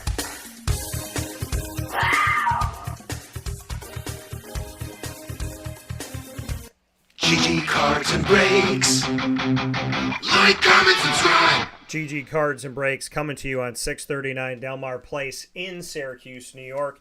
Right off of Teal Ave is my sports card shop. That is the premier shop, in my opinion. It is second to none. GG Cards and Breaks, singles, packs, as well as boxes, graded cards. Head off there to get your baseball, basketball, football, soccer, hockey, all sports, AEW, as well as Pokemon and Disney Lorcana, all on site, on location at GG Cards and Breaks. They're open 7 days a week, Monday through Saturday from 10 to 6, and on Sundays from 10 a.m. to 5 p.m. And coming up on January 25th, Thursday from 6:30 to 9:30 p.m., we will be on site at the Wildcat Sports Pub for GG Cards and Breaks Trade Night. We're heading on the road for the second time at the Wildcat, and the first one that we did, the unveiling, the inaugural trade night that we had at the Wildcat with GG Cards and Breaks, we packed the entire half of the restaurant. We're looking to do that again, so we look forward to seeing you out there.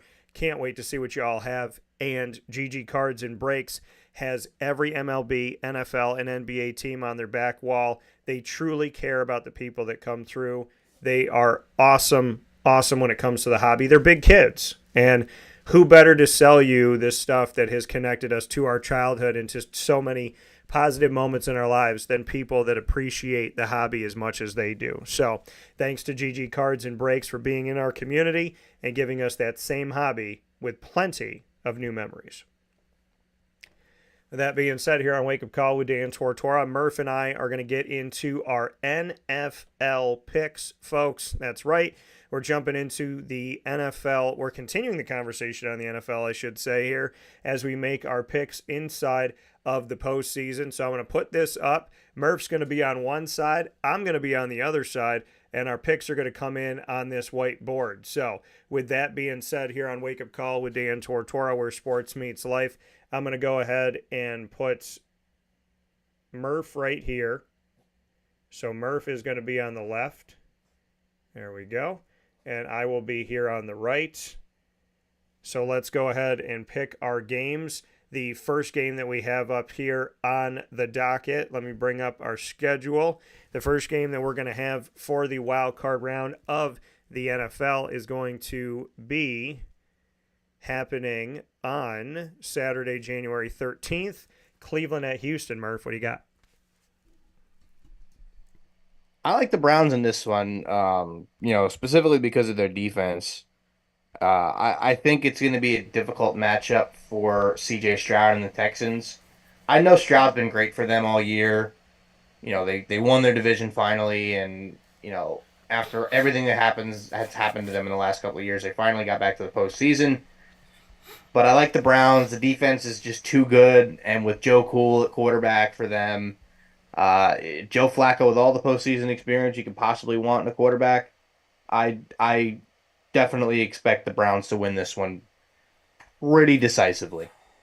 Yeah, this is the game that no matter who won the AFC South, they had to face off against the Browns. I didn't want the Jaguars to have to play the Browns because of how hot they are and how well that they're playing. Whoever was going to be in this matchup, I'm going to go the Browns way. I'm going to go with Cleveland in this one because I just feel like they have too much going for them right now. They've been a really strong team this season, and how many can play with 4 different quarterbacks and get into the playoffs, let alone have double-digit victories. The Cleveland Browns, absolutely tremendous with 4 guys: Deshaun Watson, Joe Flacco, Dorian Thompson-Robinson, and P.J. Walker as their quarterback, and it looked like they didn't miss a beat. And I was talking to Murph about this. I go, how many can play 4 quarterbacks that get it done? And he was like, don't remind me. Because the Jets did that too. So Come on. I'm saying it's the truth. So got to give And Cleveland, by the way, got to give Cleveland by the credit. way, it sounded like Joe Douglas wanted to bring Joe Flacco back when Rodgers got hurt, and he was overruled. Well, So I will say this. he would have been a Jet if Joe Douglas got his way. I supported Joe Flacco when he was drafted out of Delaware. I continue to support Joe Flacco. I said that I felt good about them early on with him. They made the postseason. They made the Super Bowl. This man knows what it's like to be at the top of the mountain. So I'm not surprised that Joe Flacco's killing it. By the way, with the Baltimore Ravens or the old Cleveland Browns. So he's been winning with both Cleveland Brown franchises. Just want to throw that out there.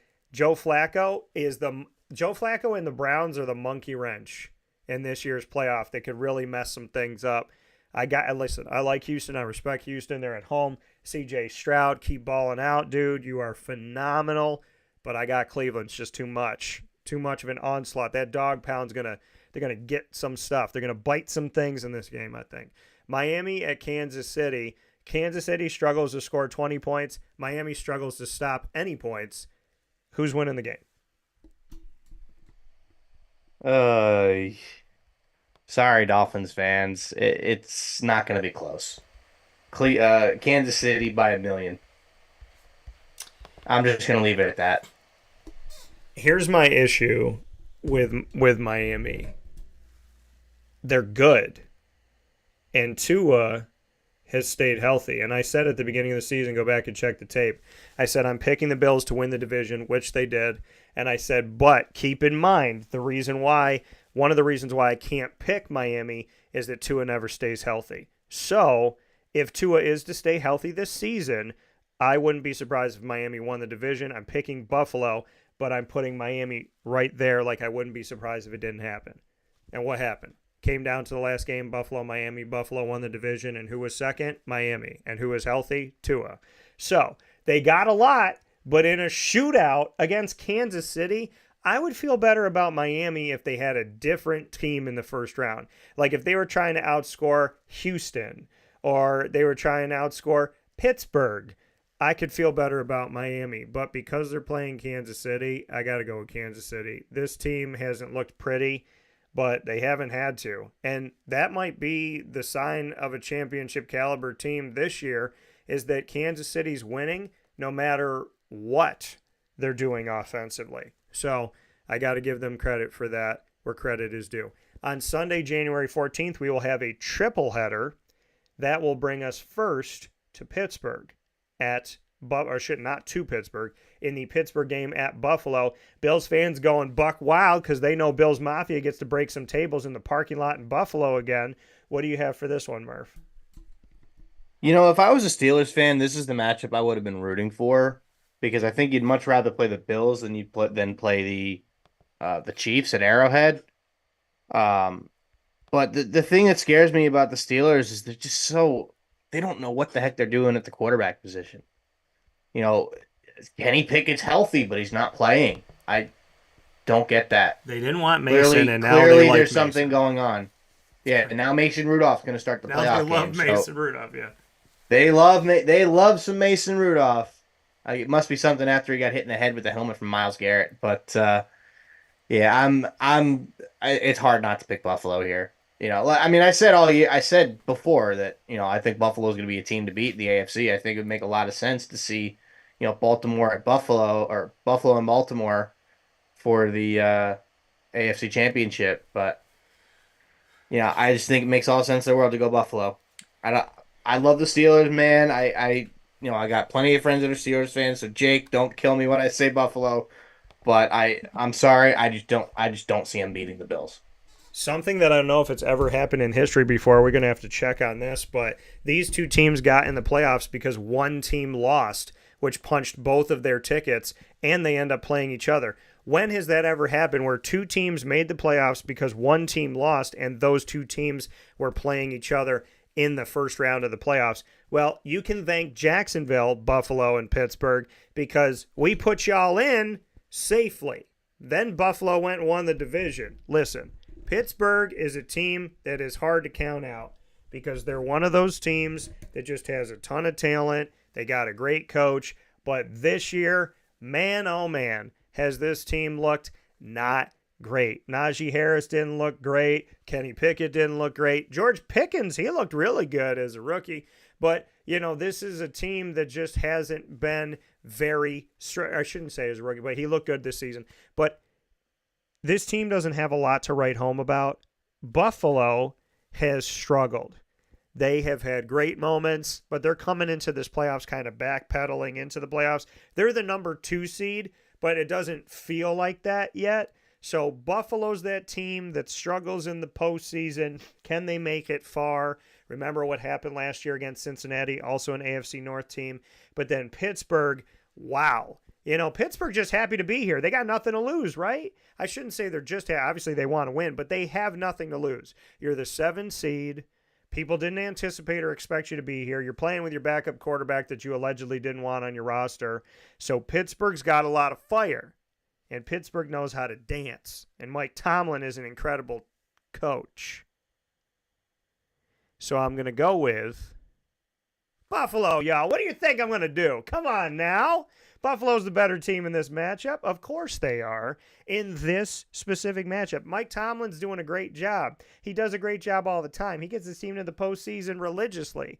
But the Buffalo Bills, man, let's go Buffalo. I'm going with the Buffalo Bills. We got to give them the victory here in this one. Buffalo is a threat. They still have not met their highest point this season. And hopefully that'll come in the postseason. I got them winning this game. Green Bay at Dallas is the middle game of Sunday. This game you'll find at 4:30 p.m. Eastern Time. It'll be played at AT&T Stadium, where the Dallas Cowboys have doing very, very well. They will be playing the 7-seeded Green Bay Packers, and in his first season as a true starter, Jordan Love's in the playoffs. So whether you love Jordan or you don't, the Packers are dancing. What do you have for this one, Murph? I think this is going to be a better game than people think, but it's Dallas at home. They're not going to lose. Murph going with the Dallas Dem Boys. So Murph going with them boys here in this one. I'm going with the Dallas Cowboys as well in this matchup. Dallas has had some questionable moments this season that have made me scratch my head. They seem to do that over these last couple of years. But listen, the Dallas Cowboys, they should be a team that vies for the right to go to the Super Bowl this year. But they have to stay focused. They have to stay poised. They have to stay consistently good, not occasionally great. The Dallas Cowboys, I got them winning this game. I agree with you, Murph. I think more points are going to be scored by Green Bay than people anticipate. But the Dallas Cowboys, listen, it doesn't matter what you do in the regular season now that that's over. It got you into the playoffs. It put you as the number 2 seed. That's all well and good. Now you're 0-0. There's no more tomorrow if you don't take care of today. Dallas has to prove that they can win in the postseason with McCarthy, Dak Prescott, and the crew. I think they're going to win this game. However, I think Green Bay is going to score in the 20s, so this will be an interesting one. And I'm sure it'll make some people sweat more than they want to. But I'm going to pick Dallas to win this game. Los Angeles at Detroit, the Matt Stafford Bowl. Matty Stafford, when he left Detroit and went to the LA Rams, I said, man, he's probably got a good shot of winning a Super Bowl within the next 2 years. I think he could do it. He did it in year number 1. Then they flew under the radar here in year number 2. He has done a tremendous job with the Los Angeles Rams. People forget about how good the Rams have been with Matty Stafford. They got Puka Nacua. They got Cooper Kupp. Kyron Williams has stepped up in a huge way out of Notre Dame in the running back situation. They kind of fell into him, which has been a great thing for them because they thought it was Akers, they thought it was Henderson, and ends up being Kyron Williams, who didn't start at the top of the depth chart. So shout out to him for that. They still have Aaron Donald in the crew. Give him some respect. The Rams have definitely been one of the sleeper teams that nobody's thinking about, and Stafford's got to go back to Detroit to face off against the team that let him go. And the Rams have to face the quarterback they used the number 1 overall pick on years ago in Jared Goff. Jahmyr Gibbs, David Montgomery. Ooh, this is going to be a good game. Sean McVay and Dan Campbell. Sean McVay is probably not going to have an expression. Dan Campbell's probably going to pop a blood vessel in the first 3 seconds of this game. What do you got, Murph? This, I think, is the best game of Wild Card Week. I really do. I want to take the Rams. I really do. But I did say before that I think Detroit's got a seriously good chance to win the Super Bowl. So I'm going to take the first-time NFC North Division champion Detroit Lions to beat Matthew Stafford and the Rams. I think this is Jared Goff's way of getting back at his old team for giving up on him. Yeah. And having somebody else win the Super Bowl on his team. So I am going with the Detroit Lions because I think that they can easily win the Super Bowl if they continue to play the football they've been playing all year. And it started at the end of last year, man. They got knocked out of the playoffs right before that Sunday night game against the Packers and Aaron Rodgers. And they beat up on Aaron and those Packers and beat them and knocked them out of the playoffs.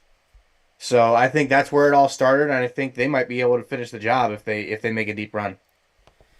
Here we go. Detroit playing up against those Rams. The Rams, like I said, one of those unsung stories of this season that's been positive. They've done enough to get to the postseason. They locked in their spot before this past week so they could give some guys some rest if they wanted to. The Detroit Lions, man, they locked up that 3rd spot. I said they'd win the division this year before the season started, and they won the division this year. They have done a tremendous, tremendous job, and I give them all the credit in the world. They've been fantastic. I hope Dan Campbell doesn't have to choose to go for 2-3 times in this game because you probably shouldn't do that. But the reality of it all is Detroit is really, really good. And people want to rest on that old moniker that Detroit's not good because they weren't good 20 years ago and they weren't good 10 years ago. Listen, they've had some really good talent. Now they have a really good team. They got good coaching, good moves. Detroit is dangerous, and I think they're going to stay dangerous. Shout out Darkwing Duck. And I'm going to give the Detroit Lions the victory in this matchup. I know some people want to pick the Rams. Murph talked about picking the Rams, but Detroit, man, they are just that team that could do that thing to blow it up. Wouldn't it be insane if it was Cleveland Browns versus Detroit Lions? That's not out of the realm. That'd be fun. That is not out of the realm of possibility, folks. Joe Flacco and Jared Goff. Would that be fun? Two disrespected people fighting for the Super Bowl. Oh, my word. Remember when Kerry Collins went up against Trent Dilfer and people were like, these guys shouldn't even be quarterbacks in the NFL. And then they had that Super Bowl and Trent Dilfer went buck wild and he won. And I got to talk to him about it this past year. Finally, I had 102 temperature and I watched that entire Super Bowl. One of my favorites of all time, if not my favorite one that I watched growing up. We could see Cleveland, Detroit. Don't hate it. I'm picking Detroit in this one. Monday Night Football will take us to Tampa, not to Philly. What was Philly doing this past week? I know they have guys that are hurt. I know that they have guys they might say are hurt and they just want to rest them, whatever it may be. But Philadelphia played this past weekend like they had already locked up the number 2 seed, like they had already won the division. They were like going through the motions against the Giants. They got pummeled. Tampa, won their division. Atlanta could have won the division. New Orleans could have won the division. Then New Orleans beat Atlanta. Then New Orleans needed Tampa to lose. And Tampa was like, nah, we've been at the top of this division this whole time. We're going to go ahead and take it. No matter what y'all do, we're going to lock this thing up. Tampa wins the division. Tampa with Baker Mayfield after Tom Brady makes the playoffs. I thought they'd get a little bit of Trask in here. Shout out to Baker. He proved me wrong. Philadelphia is going to Florida to face off. The team that was once the best team in the nation, they ain't the best team in the nation right now. Tampa Bay is playing at home against a team that a lot of people thought was going to go back to the Super Bowl. I thought they were the best team in the country at like the midpoint of the season. Now I think Tampa is in a better spot than Philadelphia. What do you got when they come down to that pirate ship? Will we be launching those cannons to celebrate Tampa, or will those cannons stay silent because the Eagles will lay their nest in Tampa Bay? Basically, Murph, what I'm asking you is, are the Eagles going to fly high over Tampa, or are they going to lay an egg? So before I answer that question, why do we have a Monday night game? Because they have to do it. They got to make more money. Just stop it. It's money, Murph. It's Come always on. money. It's always The money. Monday night game's just so stupid in the playoffs. It's always because money. now you're making a team. Now you got a team that might play on a short week. Yeah. Like, come on. Like, that's ridiculous. No, that's just ridiculous. So move the game to Saturday. That's not a game. You don't need to be playing a playoff game on a Monday night. Move it to Saturday. That being said, the Eagles are basically sleepwalking into the playoffs. Yeah. They were 9-1. What an epic collapse by the Eagles. They were 9-1, and now they're 11-6. They lost 5 out of the last 7 to limp into the playoffs. Typically, you tend to see teams that do that, and for some odd reason, they end up picking it back up in the postseason. However, they looked so bad against the Giants yesterday. A.J. Brown got hurt. Jalen Hurts looks like he dislocated his finger. The Bucs, Baker Mayfield, what a comeback story he's been. As much as I wanted Kyle Trask to be the starter, Baker Mayfield earned that job. Good for him. Yeah. It's going to be a fun one. But give me the Bucs, baby. Oh. Cry, Eagles, cry. Oh, give me the Tampa Bay Buccaneers to knock off the upstart Philadelphia Eagles on Monday Night Football at Raymond James Stadium in Tampa Bay, Florida. Give me the Bucs, baby. Murph going with the Tampa Bay Bucs. Can you believe it? Can you believe that Murph would do that? Worst division in football. NFC South, right? Cry, Eagles, cry. NFC South, what I called in the preseason the worst division in football, and they didn't disappoint. They went into the last game of the week with the best team not having a winning record, 500 record. Put it to you like this. The Cincinnati Bengals, the worst team in the AFC North, would have won the NFC South. That's how crazy this is. AFC North, the biggest one, the most the not great division of this season, the NFC South. So Murph picks the worst team in the NFC South, or the best team in the worst division, to beat the Philadelphia Eagles, who once had Super Bowl hopes, who have Jalen Hurts, who have DeAndre Swift, who have Dallas Goedert, who have A.J. Brown, who have Devontae Smith. How could Murph do that? What could be more crazy than Murph picking the Tampa Bay Buccaneers? DT and Murphy both picking the Tampa Bay Buccaneers. We're going Bucks on this one, baby. I am going with the Tampa Bay Buccaneers. You thought it was crazy. It just got a little bit crazier, I folks. was hoping we would disagree on it. Oh, we are not disagreeing. This was the one I thought we were going to disagree on. We did not disagree on this one. The Tampa Bay Buccaneers, oh my goodness. That defense did some good things when they had Tom Brady, and y'all didn't give them no love for it. Some of those people are still on that defense. You got Chris Godwin, Mike Evans, Rashad White has stepped it up like a mother. Baker Mayfield, hello and welcome back to the prime time moment for you, Monday night mother freaking football. Tampa, I think they set this one up as the Monday nighter because they think Tampa has a good shot at getting a victory in this one. They didn't think this was going to be a walkover one. The Tampa Bay Buccaneers, what could be crazier than picking Tampa? Well, that's 100% of the desk here at DT and Murphy inside a wake-up call, picking the Tampa Bay Buccaneers to go ahead and beat the Philadelphia Eagles that I once thought were the best team in the nation and have since proven that I don't feel that way no more. So that's a fluid thing, folks. That was in like the midpoint of the season. I'm looking at it right now. Baker Mayfield is a dog. This team is dangerous. This defense has got some good things. You got to go to Tampa. That's a different world to go to when you got to go all the way down the coast to Tampa. So that's what it looks like, folks. Murph and I don't know our picks before we make them, and we went completely 100% the same. So whatever record Murph has is the same record I'm going to have.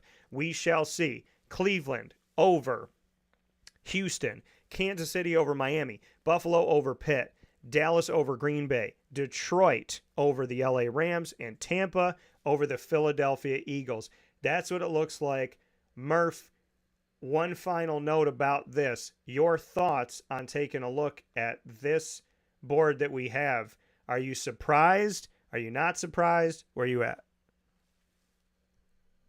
Not surprised at all. And, you know, it's the type of thing where you look at the teams that we picked and we're like, yeah, that sounds about right. Yeah.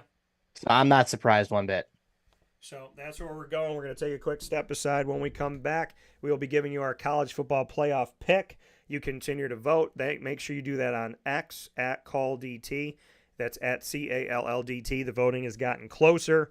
57.1% of you picking Washington, 42.9% picking Michigan. Who will we pick after this fast break? You are going to find out. And Greg said you also called the Eagles the best team in football. Yes, I did at the midpoint of the season, and I have every right to change my opinion because of the fact that things are fluid, right? I have every right to say they're the best team right now in football, which they were at the time. Now, I think Baltimore is the best team in football, arguably San Francisco. We'll take a step aside for a fast break here where sports meets that thing called life. We'll be back after this to give you our college football playoff and to show you these things that I picked up at GG Cards and Breaks. All of these cards coming from GG right after this where sports meets life.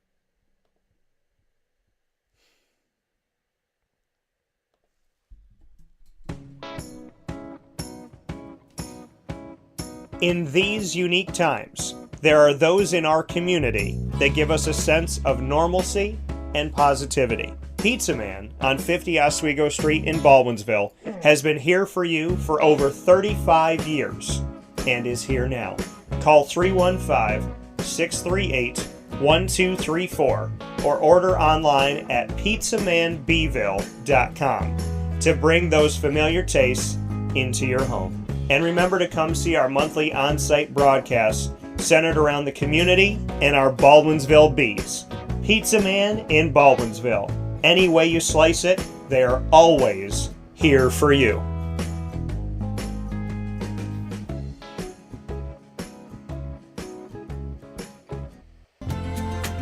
Looking for your next ride? Look no further than Great Lakes Honda City, located on 7140 Henry Clay Boulevard in Liverpool, New York. Serving our community for decades, their new and pre-owned vast array of vehicles are available to you Monday through Saturday on site. To search from home, shop at GreatLakesHondaCity.com. Call 315-365-5576 to set up an appointment. That's 315-365-5576 for Great Lakes Honda City, 7140 Henry Clay Boulevard in Liverpool, New York. Great cars, great people, Great Lakes.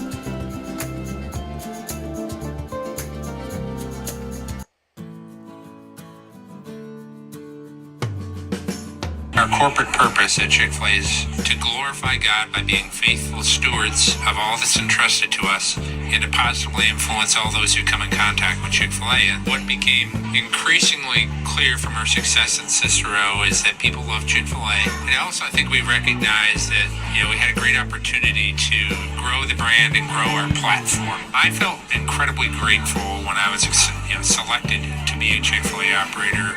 I think what it's meant for me, what I've come to realize on a very deep level is that this is a calling for me. It's not a career, it's not a job. The Lord called me to be a Chick-fil-A operator and to use these restaurants to glorify Him and to positively influence other people.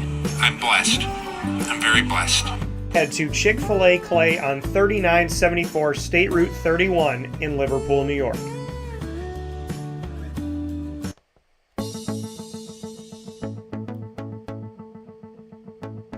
Avicoli's, located on the corner of Route 57 and Wetzel Road in Liverpool, New York, has been your trusted neighbor for decades. Located just steps from Liverpool High School, we're happy to have the Liverpool Warriors on-site, on-location broadcast at Avicoli's through Wake Up Call with Dan Tortora every single month, featuring student athletes, coaches, and administration throughout the year from Liverpool High School. Head out to Avicoli's today on the corner of Route 57 and Wetzel Road in Liverpool, New York, open Tuesday through Sunday for lunch, dinner, and drinks. We'd love to see you out there, and of course you can call them at 315-622-5100 for takeout, delivery, and catering. That's 315-622-5100, and also find them on myavicolis.com. That's myavicollis.com.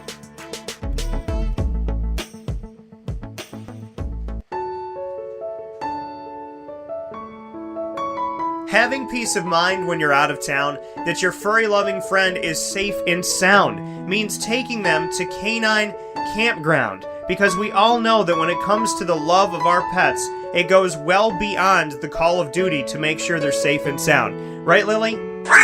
So take a ride to 242 Johnson Street in East Syracuse, New York, and see Canine Campground and where your dog will be staying, in the classic cabin, the executive cabin, the grand cabin, or of course the luxury cabin, because if you know Lily, you know she loves luxury. Now you don't have to wait to the last minute to find a family member or a friend that'll take your dog for a few days. Call Canine Campground at 315-299-4013. That's 315-299-4013. Their drop-off and pickup times are Monday through Sunday. Check K9campground.com for more information. That's the letter K, the number 9, and campground spelled with a K.com. K9campground.com. When you're going out of town, bring your dog to Canine Campground.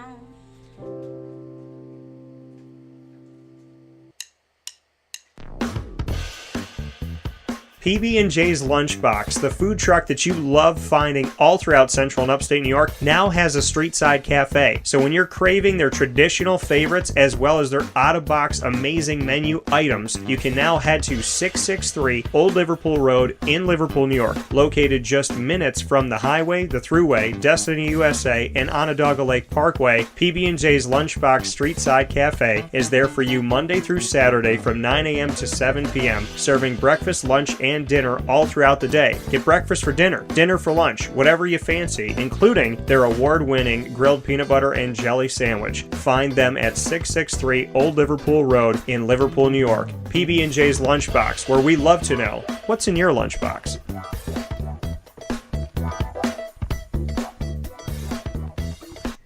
And we're back here on Wake Up Call with Dan Tortora, where sports truly meets that thing called life. DT and Murphy coming to you here. It's time for us to jump into the CFP. The national championship, folks, is tonight. Are you ready? Two undefeated teams facing off against each other in the college football playoff. The Michigan Wolverines, who are undefeated at 14-0 out of the Big Ten, and the Washington Huskies, also undefeated at 14-0 out of the Pac-12, and they'll be joining the Big Ten. So in this very weird world, this is, if it was next year, it would be a Big Ten national championship, overall national championship. Very interesting here. Excited to see it. Washington, Michigan, Murph. Let's bring it up here again. Where are we going? College football playoff. Who you picking? I think the guys at Michigan are going to be playing for their coach because I think they know that he's probably not coming back. Now, just looking overall at the teams, right? Obviously, you look at quarterback. Michael Penix for Washington has been the better quarterback. I don't think there's any debate there. Yeah. Almost 4,700 yards passing, 35 touchdown passes, 9 interceptions. J.J. McCarthy, though, at Michigan has been still pretty good. He's come out of a lot of games early because they've been up by so much, so the stats probably aren't. I mean, he's thrown nearly 200 fewer passes than Michael Penix. 2,800 yards, 22 touchdowns, only 4 interceptions. I think the real advantage for Michigan comes on the ground. And their running back, Blake Corum, who's got 25 rushing touchdowns. 25 rushing touchdowns for a running back. That's absurd. So I really do like what Michigan has done. They played well against Alabama. Like, that was the game that I was waiting for. Mm-hmm. I was expecting them to lose to Alabama. We expected Texas and Alabama. But that's not what we got. We got the two undefeated teams deserving to be there. I'm not even going to bring up what happened with Florida State and Georgia, who I do think were more deserving of being in the playoff than Alabama and Texas, but that's neither here nor there at this point. It's Michigan, it's Washington, it's number 1, it's number 2 in Houston. Now, who do I think is going to win this game? I got the Michigan Wolverines. I think Jim Harbaugh finally gets it done, and he rides out into the sunset to the NFL as a national champion. The Chargers, I think, is the perfect job for him. I think he will end up out there in Los Angeles with the Chargers after winning a national championship with the Michigan Wolverines. How that's going to go, I don't know. But I am taking Michigan over Washington. This is Murph's pick here. So we have Murphy's pick, the Michigan Wolverines. Now, you brought up Blake. 25 rushing touchdowns. J.J. McCarthy, 20-plus touchdowns to 4 interceptions. The team did some good things defensively in the game against the Alabama Crimson Tide. They ran that line of scrimmage. They handled what they needed to handle. The Michigan Wolverines proved that day that they were the better team. And they've had some talent. And the whole is Jim Harbaugh going to leave? We've heard this how many times for how many years, over how long of a period? Maybe he will, maybe he won't. I still think Bill Belichick might not leave the Patriots. So, J.J. McCarthy, good stuff. Line of scrimmage, good stuff. Defense, did some good stuff. I also think Michigan was facing off against not the greatest Alabama quarterback in recent history in Jalen Milroe. I'm not taking anything from Michigan's defense away. I'm just saying Jalen Milroe definitely did not have the multi-dimensional thing that we anticipate and expect. And, that's that end of the game ability to go down the field and take it to him. I think Milroe's got some room to work. I think J.J. McCarthy was the better quarterback in that matchup. But we look on the other side at the Washington Huskies and Penix. Oh, my word, does this guy have himself an arm and just crazy ability to make some throws. The Washington Huskies, 14-0 this season, and they go up against Boise State out of conference. They go up against Michigan State. They play Oregon, defeat Oregon in a shootout. They defeat USC on the road in another shootout. They defeat Utah 35-28 at home. They defeat Oregon State and DJ Uiagalelei 22-20. They know how to win these close games, and they beat Oregon again in the championship of the Pac-12, the last Pac-12 championship. Look at all the games they won: 34-31, 24-21, 22-20, 35-28, 15-7, 36-33, 31-24. A bunch of these games have been gutting it out. They blew some teams out. Non-conference, they blew some teams out, but Washington has found ways at the end of games to do enough. And both of these teams were challenged. Michigan had to win in overtime. Their defense had to show up close to the goal line. And what did Washington have to do? They had to prevent a touchdown in the end zone on the last play. Both of these defenses were challenged. And Washington, to me, was the number one overall seed going into this, not Michigan. If you were going undefeated and you were going up against the competition that they faced, I would give it to Washington. Make them the number one overall seed. If you want to make an undefeated a 2, then you do that with Michigan. I think Florida State should have been in. I agree on that. Michael Penix had almost 5,000 yards passing, 35 touchdowns, 9 interceptions.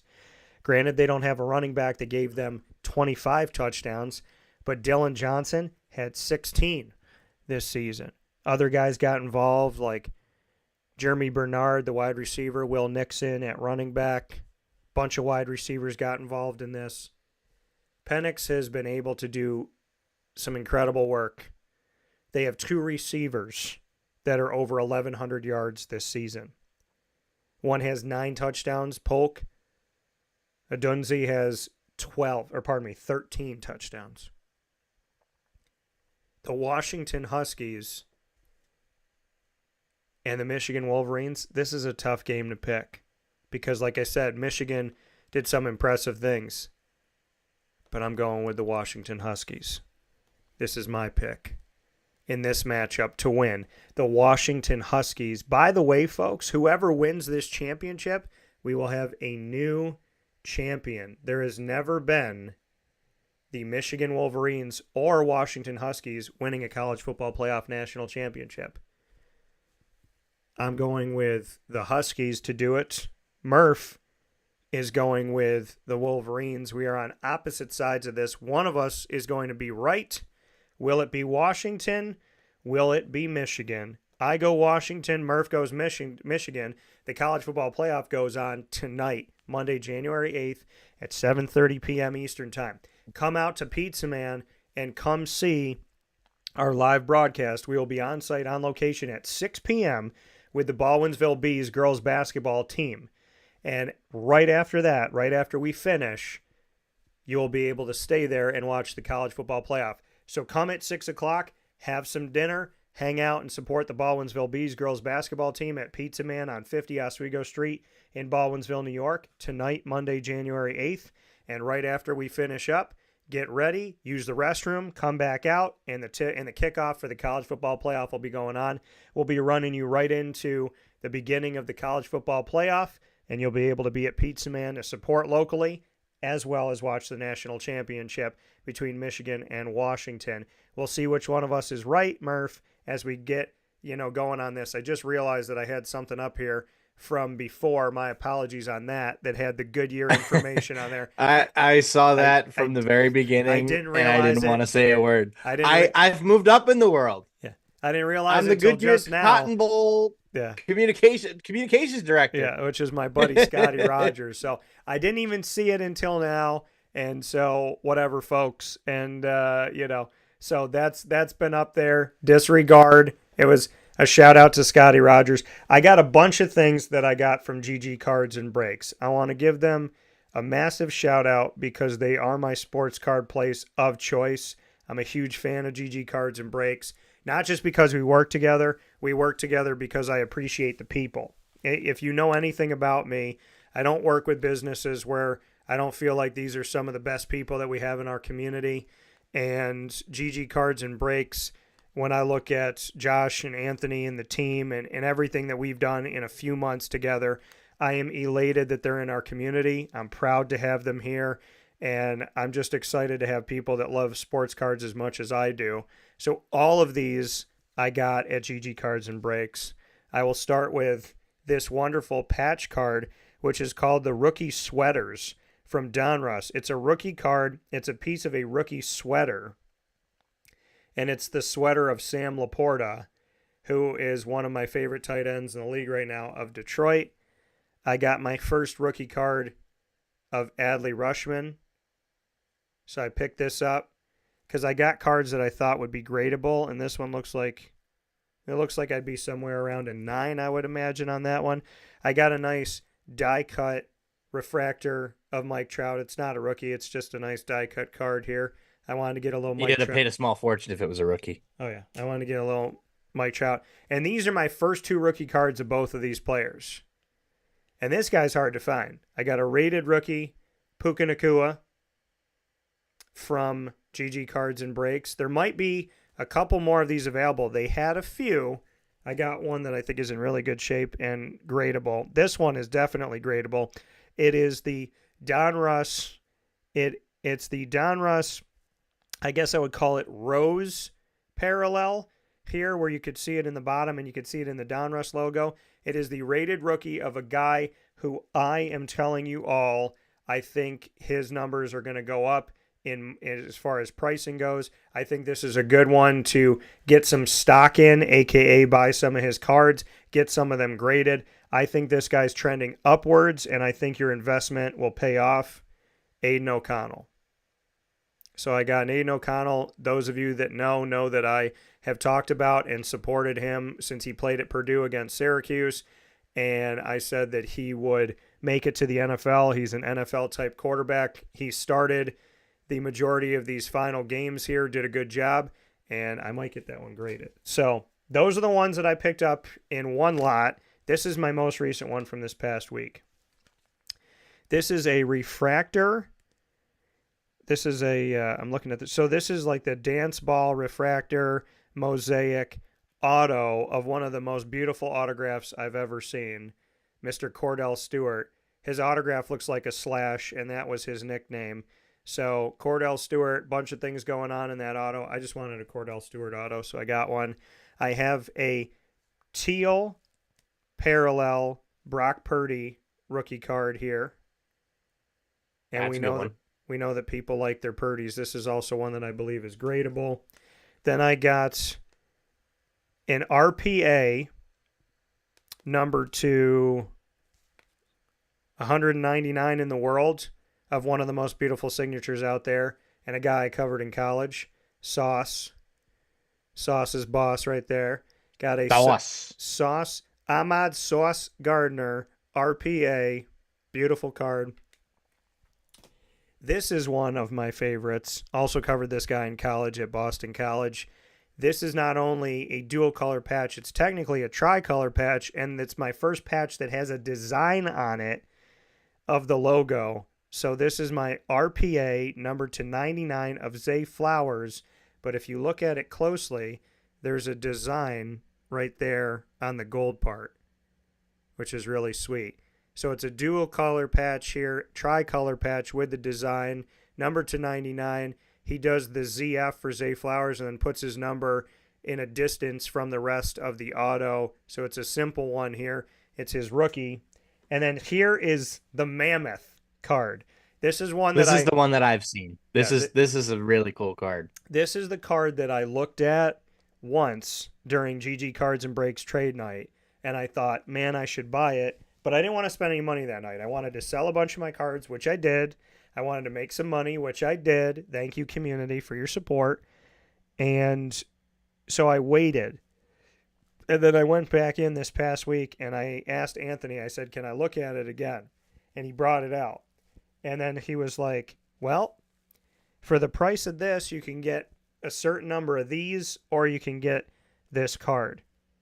And I told him, I said, I'm going to keep coming in, and I'm going to keep looking at it. And I don't want it to be like that pair of shoes or sneakers that you see in the store and you don't buy. I always tell my mom, if you see a pair of shoes you like, Ma, and you don't buy them, they're not going to be there the next time. So I looked at this card once. I looked at it twice. I was like, you know what? Just give it to me. I got to take it. It is a rookie, immaculate number to 12. It is 12 out of 12. There's only 12 of these in the world, and the patch is insane. It is a 4-color patch, white, blue, green, and orange, of the rookie quarterback from Florida, go Gators, Anthony Richardson, with the half of the mouth of the Florida Gator, the bottom part of the mouth of the Gator inside his patch. This card is thick as all get out. Look at this card comparative to the patch here for Zay Flowers. Look at how much, it's like 4 times the size just to fit in that Gator's mouth. This is one of my favorite cards I've ever seen in my life. I'm grateful to God that I work very hard to make the money that I make. I'm happy I got to get this, and I thank GG Cards and Breaks for all the awesome cards. This card is the sickest patch that I have seen in my entire life, which barely beats out my Baltimore Ravens Lamar Jackson that Murph has now. But this patch is absolutely nuts. I had to get it. I just wish that was an auto, man. I know. There's 12 in the Oh, world. it's such a cool one. There's 12 in the world of this. And that patch is so sick. I have one of them, and it is half of the Gator's mouth, which I love. That's so sick. PJ hasn't seen this yet, and he's a Gator fan, so he'll have to check that out. But I'm very, very happy. Those all came from GG Cards and Breaks.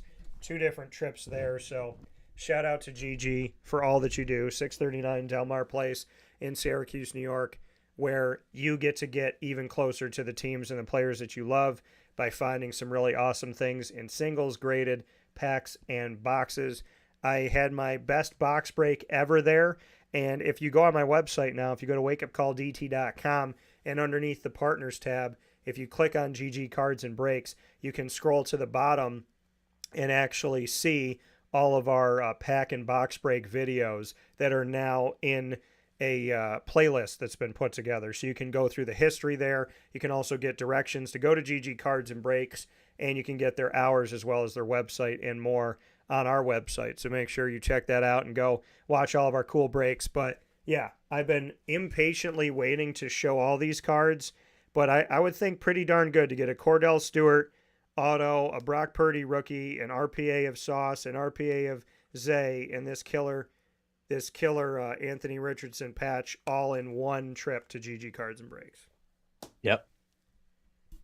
Nuts. So, with that being said, Murph has a note on Tiger Woods. Yeah, so this was just a statement released by Tiger Woods about 20 minutes ago. It was kind of something we expected, but it now it's just official. So I'll just read the statement for you real quick. So, quote, "Over 27 years ago, I was fortunate to start a partnership with one of the most iconic brands in the world. The days since have been filled with so many amazing moments and memories. If I started naming them, I could go on forever. Phil Knight's passion and vision brought this Nike and Nike Golf partnership together, and I want to personally thank him along with the Nike employees and incredible athletes I've had the pleasure of working with along the way. People will ask if there is another chapter. Yes, there will certainly be another chapter. See you in LA, Tiger." End quote. So, Tiger Woods and Nike Golf are no more. Yeah. That is a big, big wow. It's nuts.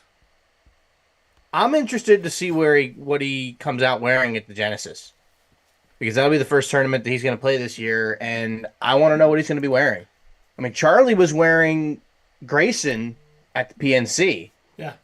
So Grayson's a really good one. Justin Thomas is sponsored by Grayson Clothing, so that could be one that I could see too. But I can also see Tiger starting his own thing. And the crazy part is, Nike does not own the Tiger Woods logo, the TW logo. Tiger owns that. So Tiger could always start his own thing with the TW branding and logo on it that almost won't really look any different than Nike. It'll just be different material. Yeah. So who knows? I'm very interested to see where he ends up. But, you know, that is definitely a major shakeup in the world of golf in terms of sponsorships, We already knew Jason Day was done. He moved on to a new clothing partner. I forget the name of it, but he was the first golfer to be sponsored by them. And we're starting to see. I'm curious to see what Brooks Koepka's doing. Yeah, because he's a Nike athlete. Rory, obviously, Rory's a Nike athlete. I want to know what's happening with all these guys, because obviously, if Tiger's leaving Nike, I imagine they probably are too. Well, now Rory, did Rory play this week? Also comes down to what changes might be happening at Nike. I do want to say, if you need a mug to drink out of, Tiger, I found one in the studio that might behoove you. If you want to drink out of that. And we got some apparel that you might, need to wear. Now, Murph has the first rights on any type of golf tour to wear the wake-up call sun rising out of the coffee cup, Tiger, but you could be second. I mean, hey, if I plan on playing some tournaments at some point. I mean, my game's definitely come around. So, if you want to get if I give you a shirt that we can throw a logo on, I'm in.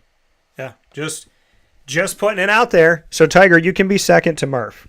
So that's how it is. I keep my word.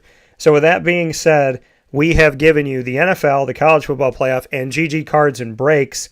A lot of love today for some awesome cards that we got collegiately and professionally, which bonds everything we just talked about in the show today.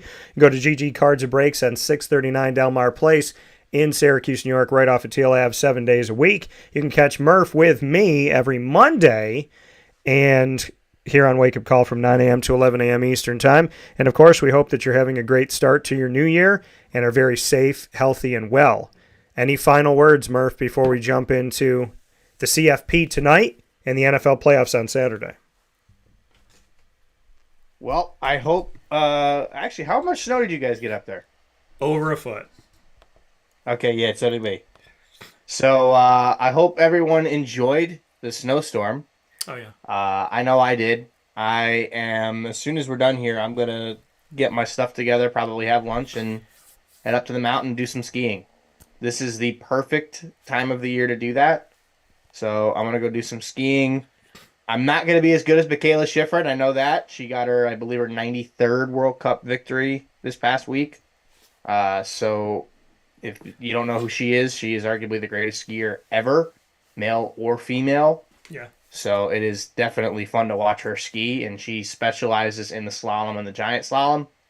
So if you ever get the chance to watch any of those, definitely take a peek and watch her because she's outstanding.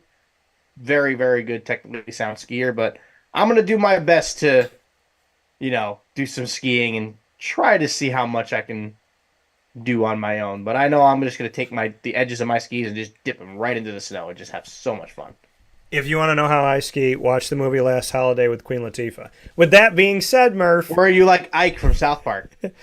No, I feel like I can... Well, if you pizza when you're supposed to French fry when you're supposed to pizza, you're going to have a bad time. Yeah, I don't really... I haven't skied a lot in my life. I enjoy it. I would do it again, but... You might have to change that when you come down. Hey, I'm just saying... So I take you up. I already kind of want to go skiing that Monday once you leave anyway, but It would even be more fun if we just took you up there. Yeah, well, you should. Dude, DT tries skiing. I know you said last night you might want to try snowboarding, so we could do that too. Hey, listen, I'm always up for stuff. I have a great time with it. I trust in God, and I trust in my ability to be a quick learner, so... I definitely will give it a shot out there. I'm open to it. We can talk about it. But I haven't skied in a while, not because I don't want to. So I'm actually supposed to be doing it later in February, too, when my little bros, Nico and Miguel, come up. So we shall see. I might have a very eventful skiing February. Maybe we get you on skis. Yeah. So we shall see how I ski coming up here in just a little bit. Murph, as always, I appreciate you. Thanks for the extra time. And great conversation, as always. So thank you, sir, and I'll talk with you soon. Yes, sir. That coming from Brendan Murphy here on DT and Murphy inside of Wake Up Call, where sports meets that thing called life. We appreciate you being here with us every Monday through Friday from 9 a.m. to 11 a.m. Eastern Time. You are here with us on YouTube.com and Facebook.com both / Wake Up Call DT, and on wakeupcalldt.podbean.com, Monday through Friday from 9 to 11 a.m. Eastern Time, usually longer, like today.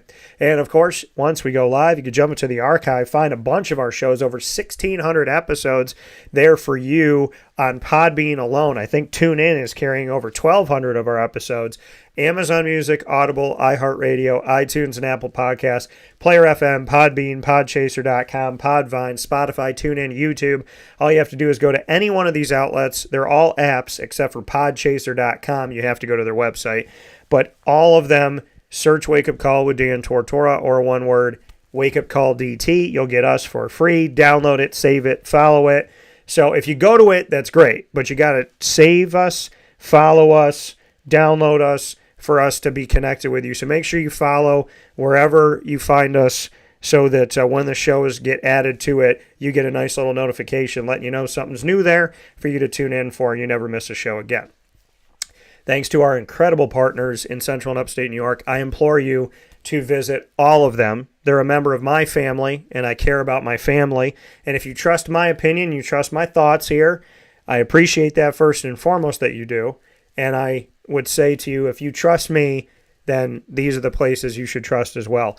Carvel DeWitt, the Wildcat Sports Pub, Ma and Pa's Kettle Corn and Popcorn Factory, GG Cards and Breaks, PB&J's Lunchbox, Avicoli's, Great Lakes Honda City, Pizza Man, Mother's Cupboard, Chick-fil-A Cicero and Chick-fil-A Clay, Canine Camp Dog Daycare, and Canine Campground Dog Boarding. We are, of course, proud to be the exclusive multimedia marketing partner of your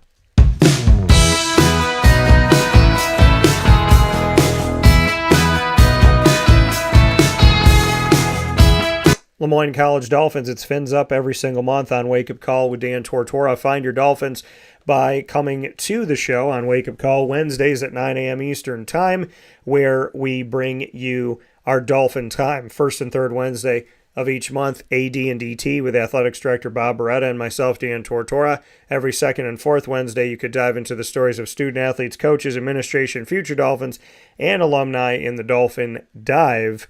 You could find all of this by subscribing to youtube.com/wakeupcalldt. Hit the notification bell and check out our Lemoyne playlist while you're there. You can also find them by going to wakeupcalldt.com to the exclusive partners tab. You will find them there as well. For more information, go to LeMoyneDolphins.com. And as always, Fins Up.